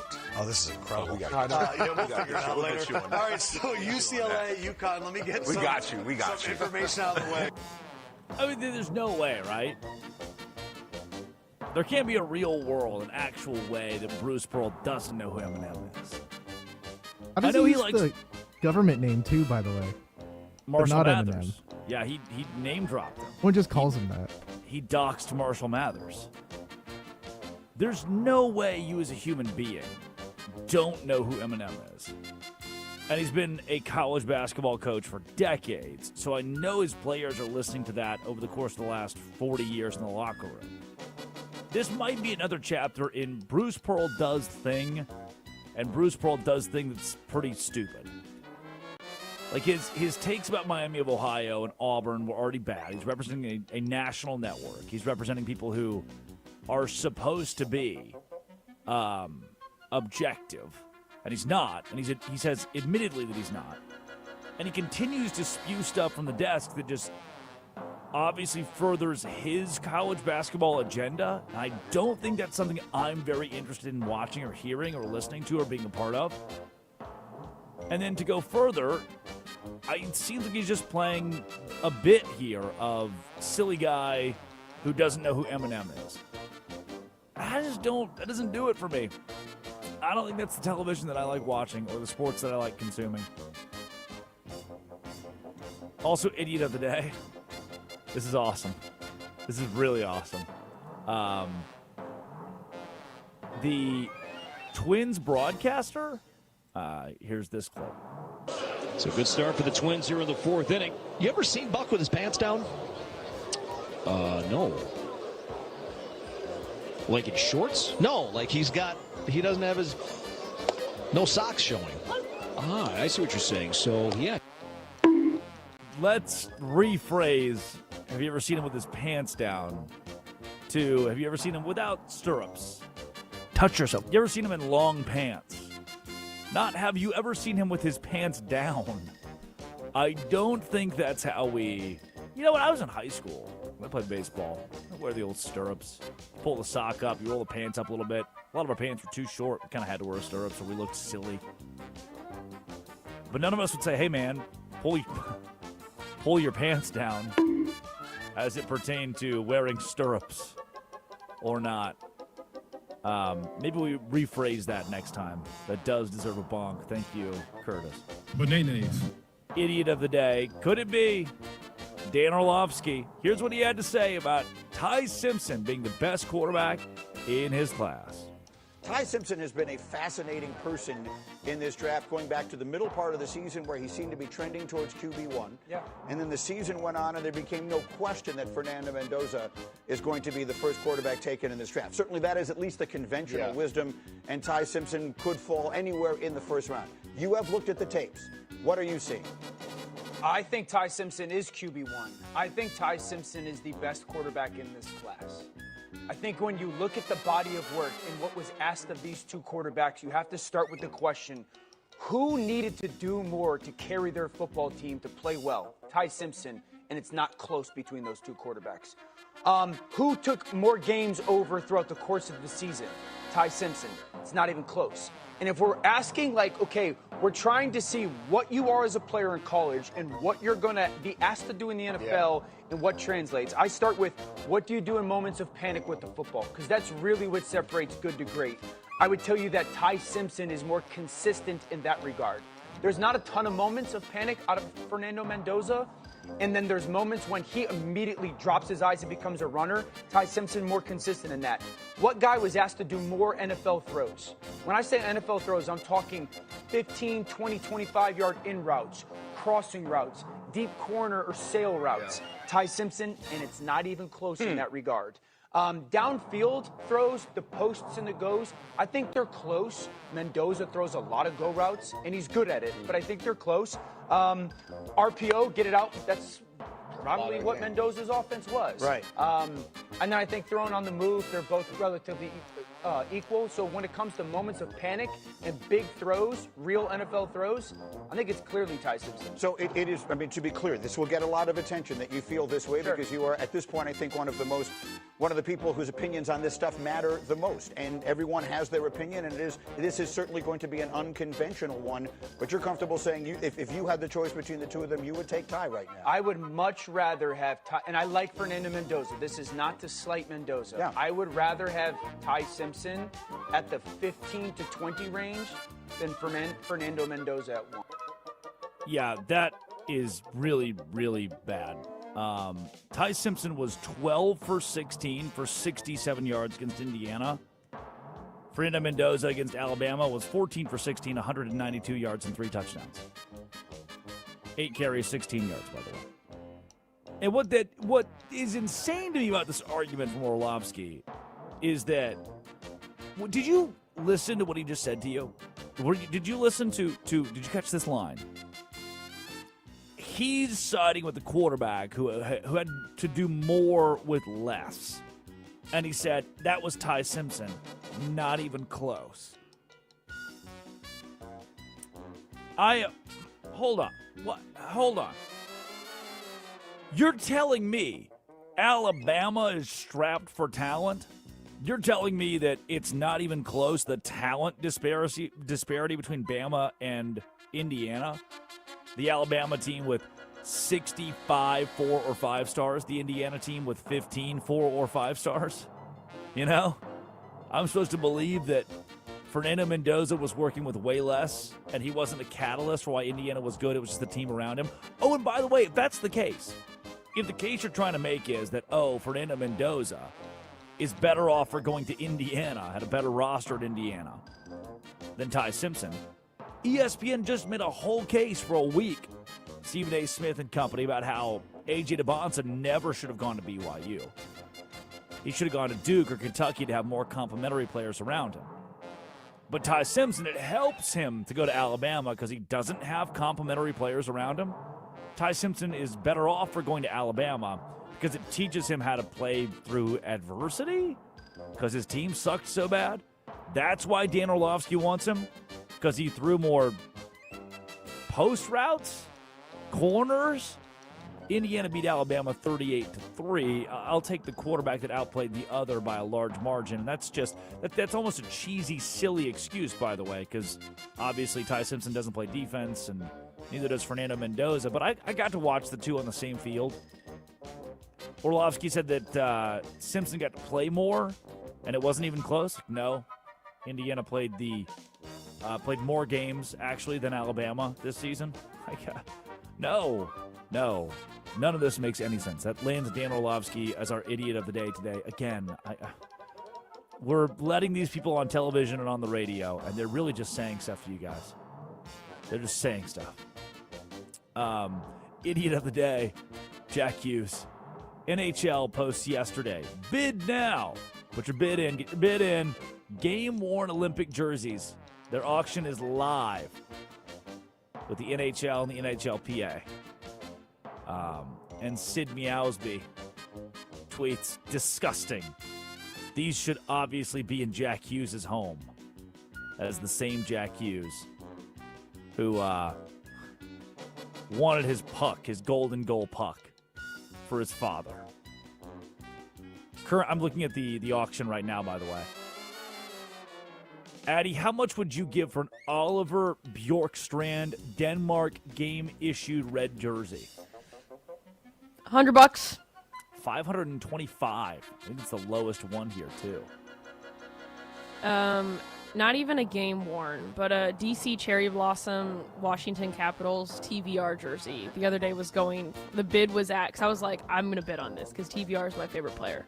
No, it was already at $450. I was like, I'm not bidding on that, actually. So, and that's not even Olympic worn. Yeah. Teddy Bluger, Latvia, $500, game worn. How much is is there no, there's not, never mind. Matt Boldy, USA, game worn jersey, $2,325. Ooh, how much is that Sidney Crosby one? Oh yeah, that's at $9,125. I can do that. For a game worn jersey. There are a few of these I think I in can like do that. the $500 range and a few in the $7,000 range. Jack Hughes, $17,000 for his game-worn jersey versus Denmark on Valentine's Day. But at least you get to wear a piece of memorabilia worn by Jack Hughes, and surely he'll pull an OJ and come grab it back from you after a while. Come on. That's a good reference right there. That's a good reference. Got it! Our last and final idiot of the day. I may have two more. We'll see. Idiot of the day. National champions in college basketball. Not one national champion from 2021 to 2025 is in the Sweet 16 in the last 5 years. What do I mean by that? Baylor, Kansas, Florida, UConn. None of these schools have, after winning their championship, made the Sweet 16 again. Not named UConn. Like that, the national champions, by and large, have won their championship and then kind of dipped out. Outside of course, the inevitable of the last 25 years, UConn. The team that just keeps winning championships since 1999. Nobody else. Baylor, Kansas, Florida, everybody that's winning championships has just bowed out, lost, done. Welcome to the new era of college basketball. And welcome to an era of dominance on the women's side that I don't think is bad, that I think is good. I think Calvin Wetzel might agree. Women's basketball for CBS Sports. He joins the Drake Toll Show when we come back. Those were our idiots of the day.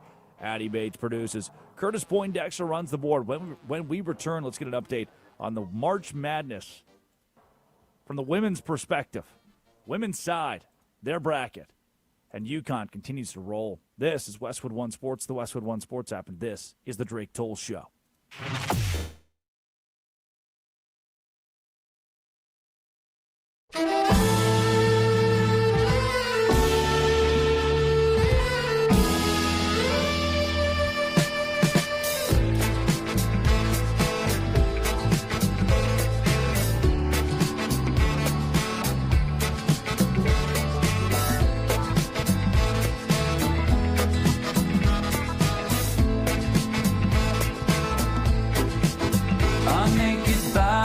Go on trial just for laughing at the joke, just for saying of the bargain what any sales girl already knows. Most of us old men die at the firing line, just waiting for our number to be called. I guess time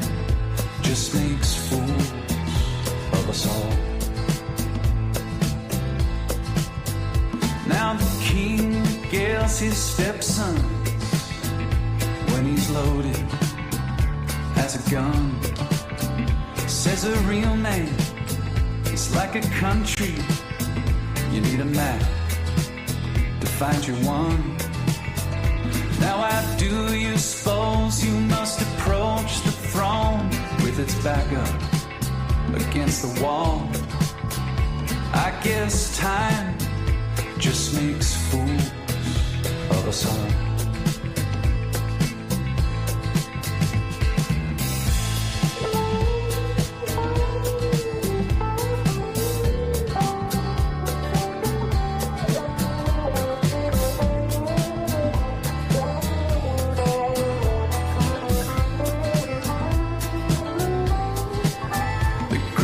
Minds of my generation gladly conscripted in the war of defending any Goliath that would deign darken the door.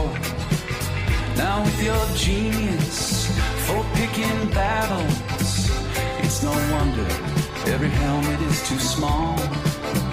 I guess time just makes fools of us all.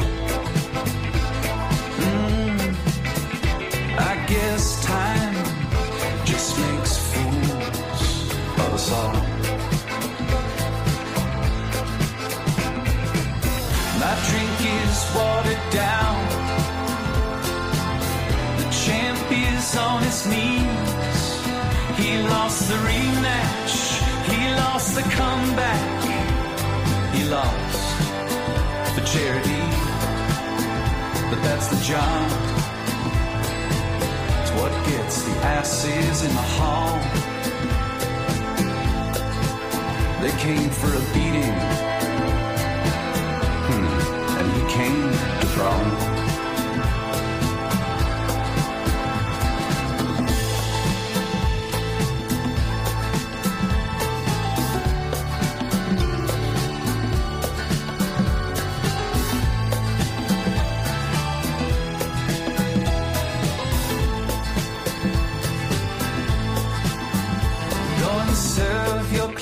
Notice that of all the young gods I have known, yours is easily the least famous to turn down the cover of a Rolling Stone.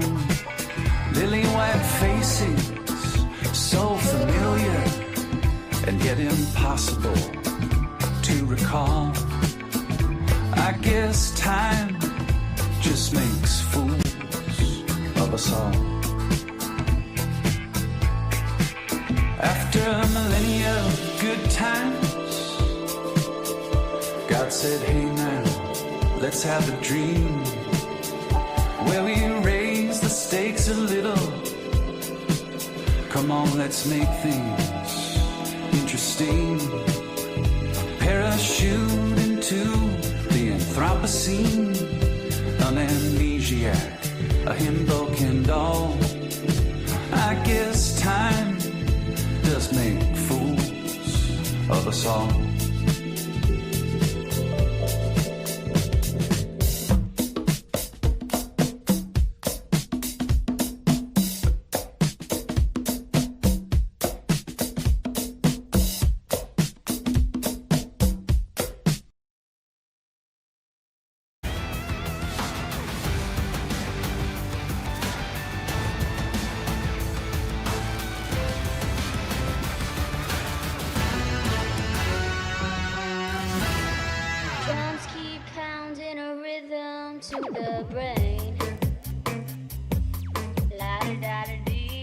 It is the Drake Toll Show. Westwood One Sports, the Westwood One Sports app. Good morning. 6 a.m. to 9 a.m. every single day. That is Eastern Time. Coming to you live, 300 affiliates across the country, where you and I get to meet together and talk about Jaxon Smith-Njigba and his record-breaking contract. We talk opening day of Major League Baseball. On the March Madness side, Darius Acuff Jr. has been a great story to follow. But I'll tell you what, I sat down. I got to specifically sit down. It's why I said I love that the women's tournament and the men's tournament are on separate TV channels. So there's extra coverage, added coverage. every game of the women's tournament being on ESPN is a huge boost and bonus to being able to intake that without anything else getting in the way. It gets to be ESPN's thing this time of year. And yesterday, specifically, you could sit down over the course of the afternoon into the evening and just watch college basketball at the nth degree, at the highest level. Elite teams, elite players, elite names, and the UConn Huskies. Now to join us and break it down, Calvin Wetzel, women's basketball for CBS Sports and Sportline, her hoop stats. And Calvin, that's I mean, I would be remiss to not start there. Have we already seen the end of this thing written out? Is it UConn national champions in 2026, or is there anything in the way of that headline? You know, I definitely think that's where we're headed. I do think that once they get into the Final Four and in the national championship game, you know, we haven't seen them as good of a schedule as they have played this year, and they get knocked for that in the Big East, but they played the toughest non-conference schedule in the country. We haven't seen them play UCLA.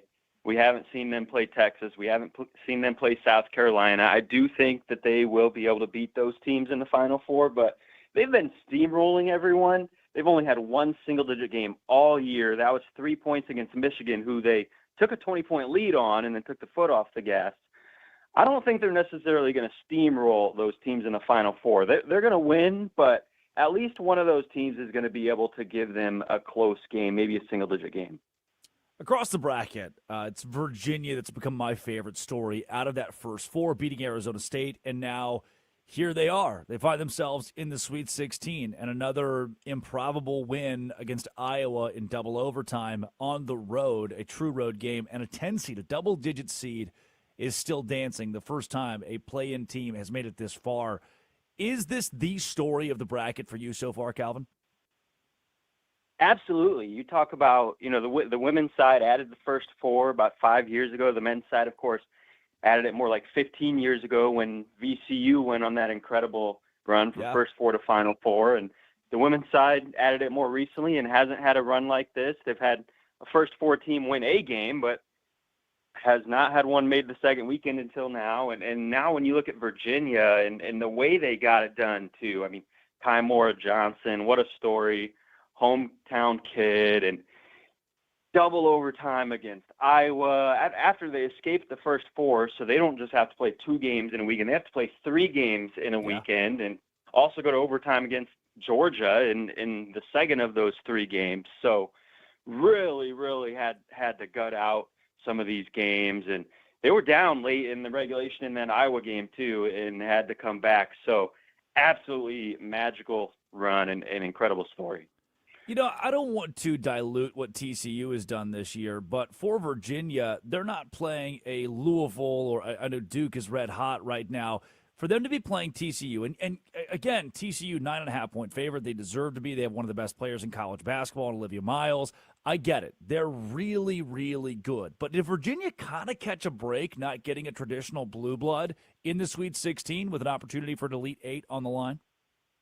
Oh, absolutely, because those teams we talked about off the top, the UConn, South Carolina, Texas, UCLA, and you could throw LSU in that mix as well. That's really the cream of the crop right there, is those 5 teams, I would say. And most teams, if you make it this far, you're going to have to run into one of those teams. But Virginia would have to make it at least one more round before they do. And TCU barely got here as well. They had to come back after being down late in the previous round against Washington, came back, forced overtime, and escaped in overtime themselves. But that game showed that they are beatable as well. And if Washington can take them to the ropes, I certainly think Virginia can hang with them in this round and potentially even make an Elite 8. We're talking the women's tournament with Calvin Wetzel, CBS Sports and Sportsline, her hoop stats. Follow him at CWetzel31 on Twitter. Calvin, you mentioned UCLA, South Carolina, Texas, and obviously we've talked about UConn. I said on this show, I still fully expect, I am not, there's nowhere in my redraw of the bracket where I see a 2 or a 3 seed. If there was, I mean, and Vanderbilt's good, LSU is good, but I still think it's all 4 1 seeds that find their way to the Final Four this season. Would you push back on that, or is that how you currently see it playing out? I think that's the most likely scenario. I do think if there's one team that maybe can kind of ruin that, I do think LSU has a shot. I think they're head and shoulders above any other 2 or 3 seed in this bracket. I think there's a top 5, and LSU kind of just drew the short straw of being the one of those 5 that had to get a 2 seed. But they also didn't get any favors by being in UCLA's bracket. Obviously not in UConn's bracket. That would have been the toughest. But I think UCLA is the next toughest thing when you look at how they have dominated everyone this year. And in terms of her Hoop Stats rating, it's basically Ken Pom, for the women's side, for those who don't know. UCLA is the best team in their database that's not a UConn team ever. And they just happen to be playing the same year as a dominant UConn team, so they're the second best team in the country. But this team is really good. Lauren Betts on the inside, 6'7" lottery pick, and she can pass out of doubles if you double her on the post, and they have 4 elite shooters around her. So I do think that ultimately UCLA is going to come out of that bracket. But LSU is a really, really tough team in their own right. They got a few WNBA first-rounders as well, Flau'jae Johnson, Malaysia Fulwiley off the bench. And so if anyone can do it, I think they can. But really, I do think it's going to be the 1 seeds. This is, Calvin, I'm tossing a tough one out here at you because all 3 of these schools, all 3 of these teams are in very different spots, but they each have one thing in common. It would be Stanford, Tennessee, Baylor. All 3 of those schools in the last 15 years have dealt with losing a legend and trying to recover from that. And again, all 3 in very different spots. None of the 3 are contending. Is that because, and Tennessee has tried, they've treaded water really since Pat. Is that because they lost a legend? How do you regroup after you become the school in a sport for decades on end, and then now you're kind of off the table of contenders altogether? Yeah, well, obviously losing a legend, it's impossible to replace a coach like any of those coaches that those 3 schools lost. But I also think on the women's side in particular, part of the factor is just that when you go back 10, 15, 20 years ago, there were very few schools and very few athletic programs that were really willing to put in the resources to winning in women's basketball. Men's basketball and football, that's where all the resources are going to go. And so the very few exceptions, the Tennessees, the UConns, the Stanfords, those were the teams that were going to dominate everyone. And now you're seeing more and more athletic departments decide, hey, we care about winning in women's basketball. This is a sport worth investing in. And so some of those next-tier teams have sort of caught up. And so it's not quite as easy to be as dominant in today's landscape as maybe it was 20 years ago. I don't want to say that it was easy what any of those coaches did. I'm not trying to say that because they are legends.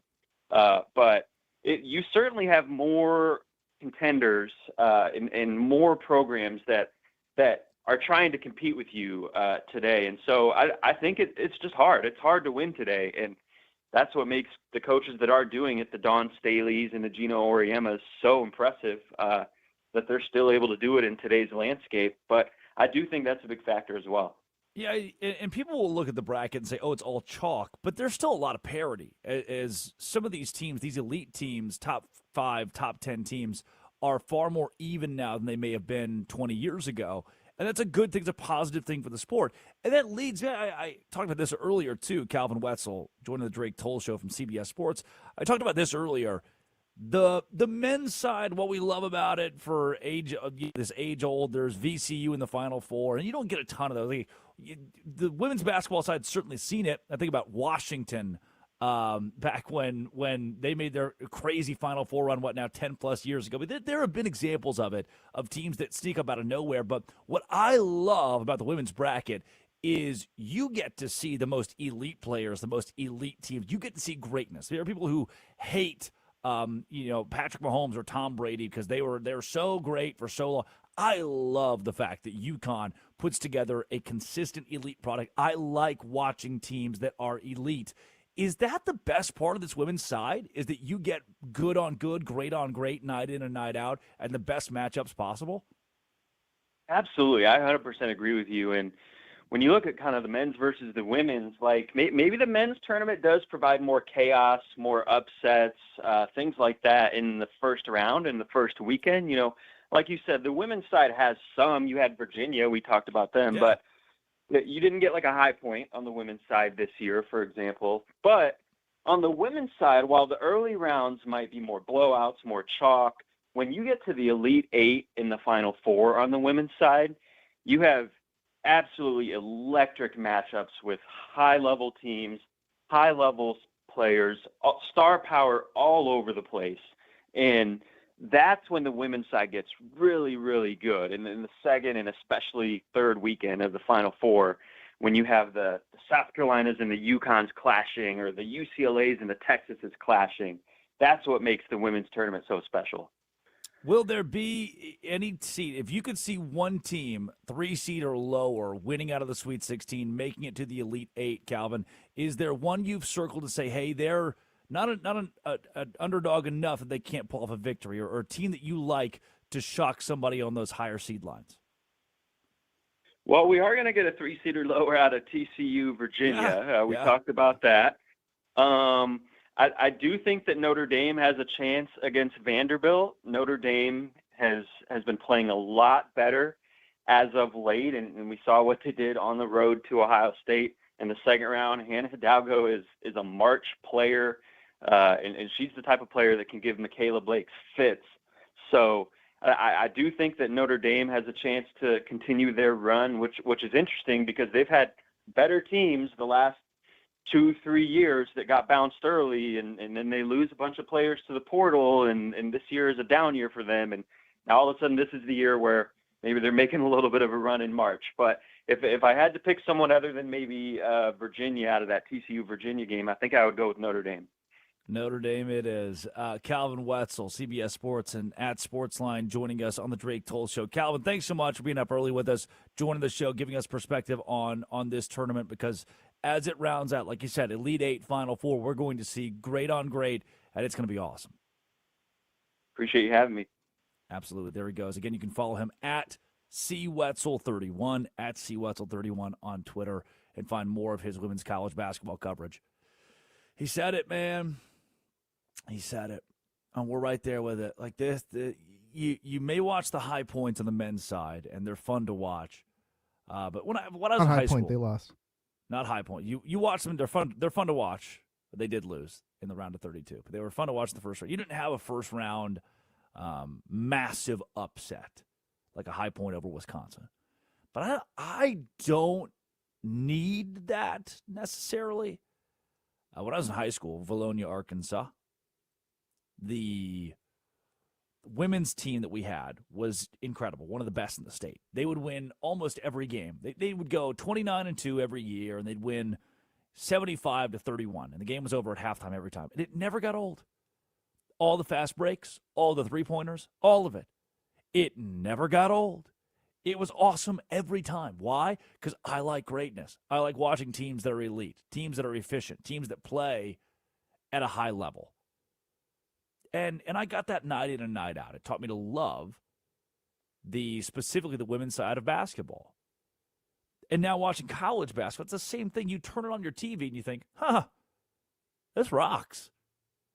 You know, I don't know why women's basketball had to become controversial, or this thing that there's a faction of people who deny, I like watching it, but those people over there, they refuse to watch it. I don't know why it had to become that. Because overall, it's tactical. It's fast. The three-pointers are the same three-pointers you get on the men's side. And watching yesterday, just a fun night of watching women's college basketball. Coming up, Jaxon Smith-Njigba, highest paid receiver of all time. Did we make that decision a little bit too early? Should we walk that back? This is Westwood One Sports and the Westwood One Sports app. This is the Drake Toll Show. Every team.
strong.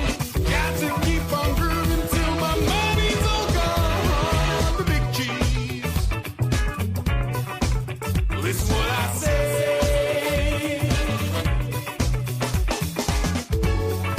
If you are my soul, you best walk away. 'Cause all I wanna do is F-U-N-K. F-U. F-U-N-K. F-U.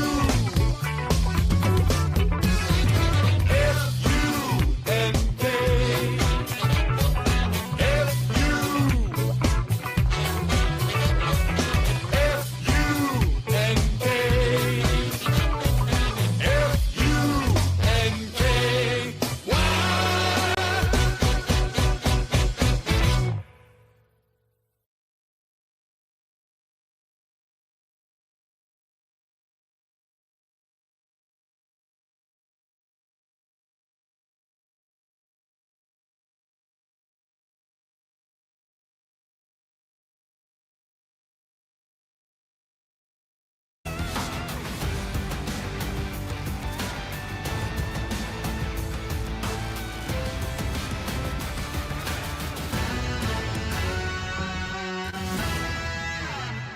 Muchas novias, hoy tengo a una, mañana a otra. Me las voy a llevar a todas pa' un VIP, ey.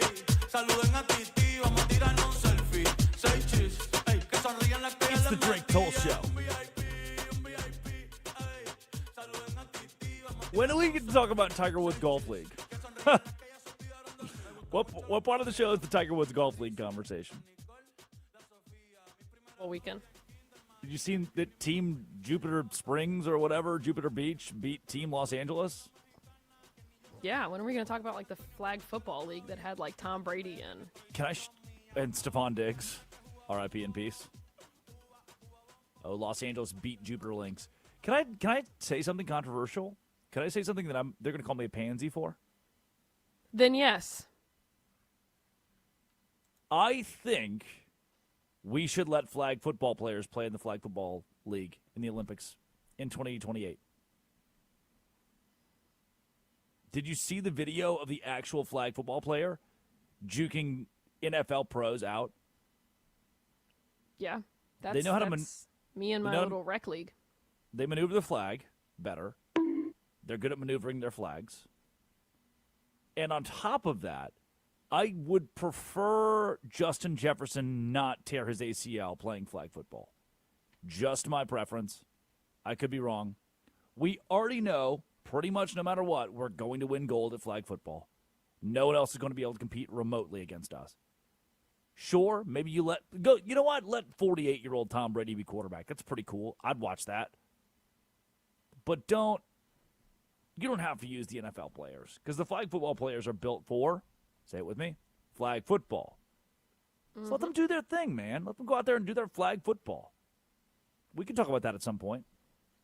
Should we also touch on touch yourself? Thank you, Curtis. Cornhole and how the cornhole world's been turned on its head. There was another guy who passed away after a freak pickleball accident. I saw that. We got one big day cornhole for the Ocho. We got cornhole dude. We got pickleball guy. Oh, so much to get to on the Drake Toll Show. But one of the things we have to get to.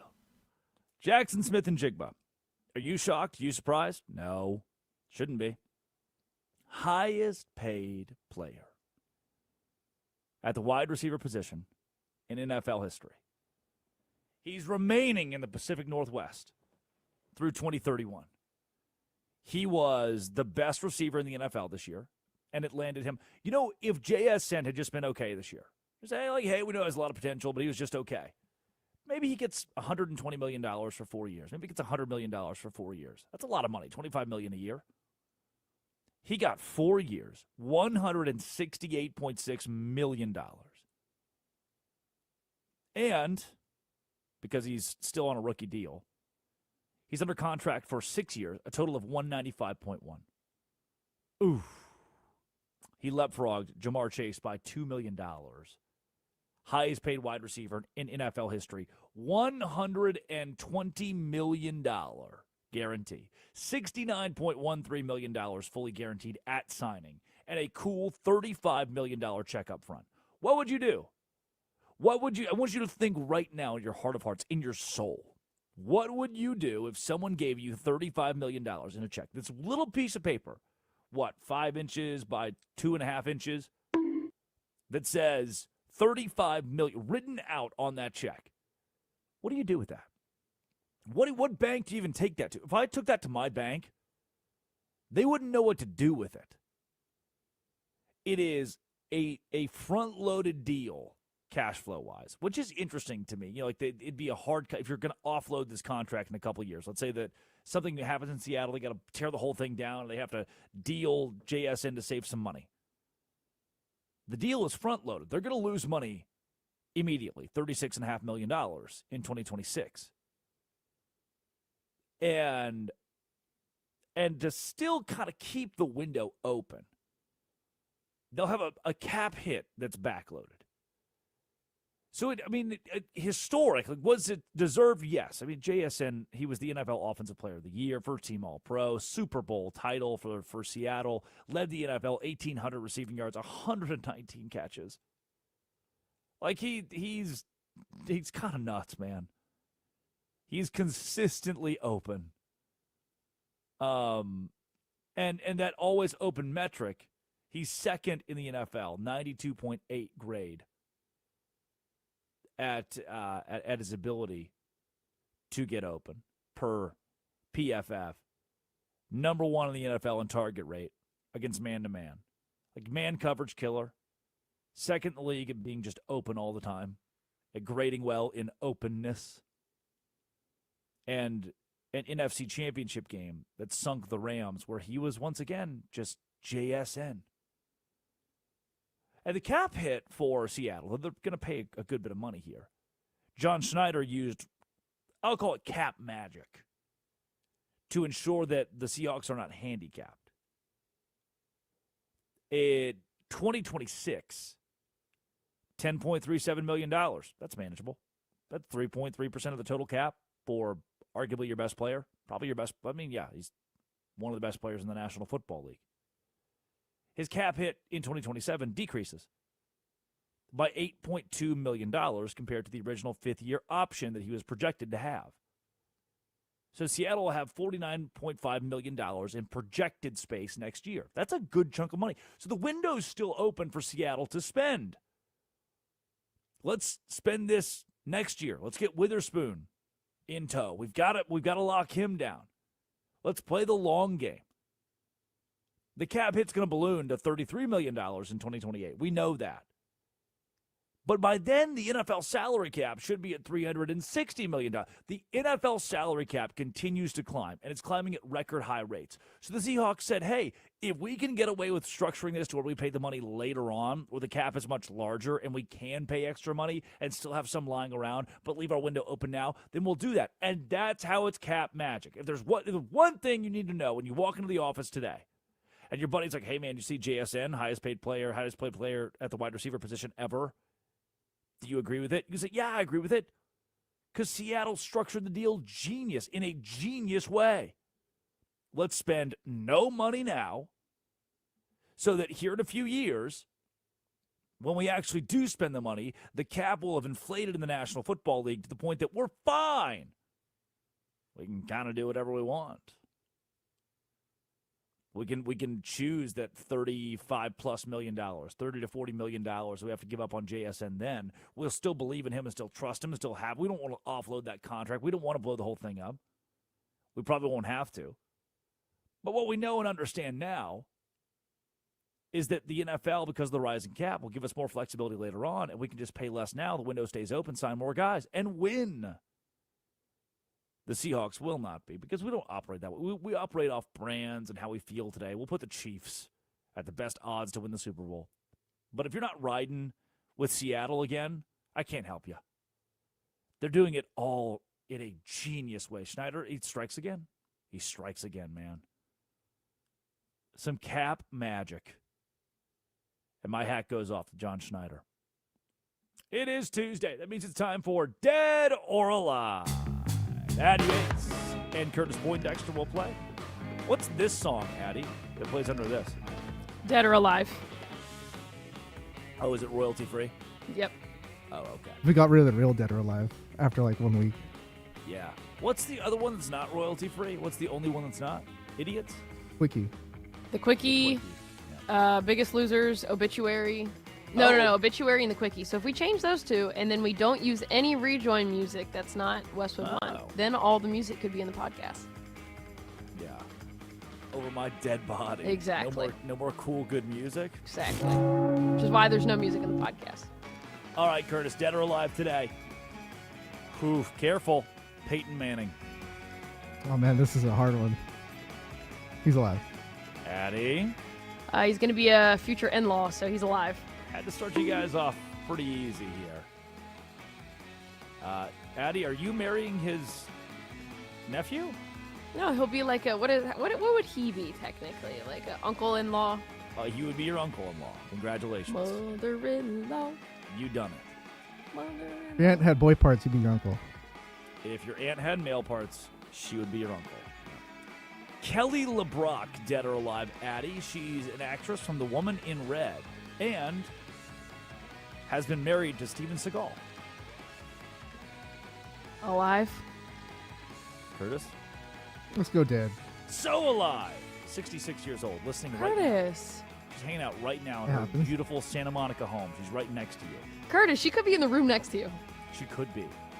She could be Laura. Curtis, Allison Hannigan. Allison Hannigan from Buffy the Vampire Slayer and American Pie. I was going to say, American Pie. Yeah, she's alive. All right. Addie? How I Met Your Alive? Mother. Yeah, only 52 years old, too. So Allison Hannigan is still alive. She's doing fine. She's going to make it. Jim Parsons, Addie, from the Big Bang Theory. Alive. Curtis? Also alive. 53 years old. Very alive today. From Houston. Well, Will Smith from Laredo, Rich Man, Poor Man, Hawaii Five-0, and Red Dawn. Curtis? Also alive. Addie? I'll kill him. Super dead! A lot of Will Smiths in the world, Curtis. A lot of Will Smiths in the world. That's why I read out all the things that he'd acted in. Good, Addie. None of those things even like registered for me anyway. Nope, dead. Yeah. Well, we're not excited he's dead. I shouldn't be so chipper about this. Our condolences to No the take family. backsies. Yep. 88 years old, died in 2021. Louis Anderson, Addie. Louis Anderson from the game show Family Feud. Dead? Curtis? Yeah, I think he's dead. Dead. 68 years old. Really good, though. Addie's on the roll here. I think she's so far undefeated. Great, you messed it up. Last one, Norman Fell. Curtis from Three's Company. Norman Fell, actor. Let's go alive. All right, Addie? I love that show. Dead. Yeah, he is. He's dead. Born in 1924. Perfect score for Addie.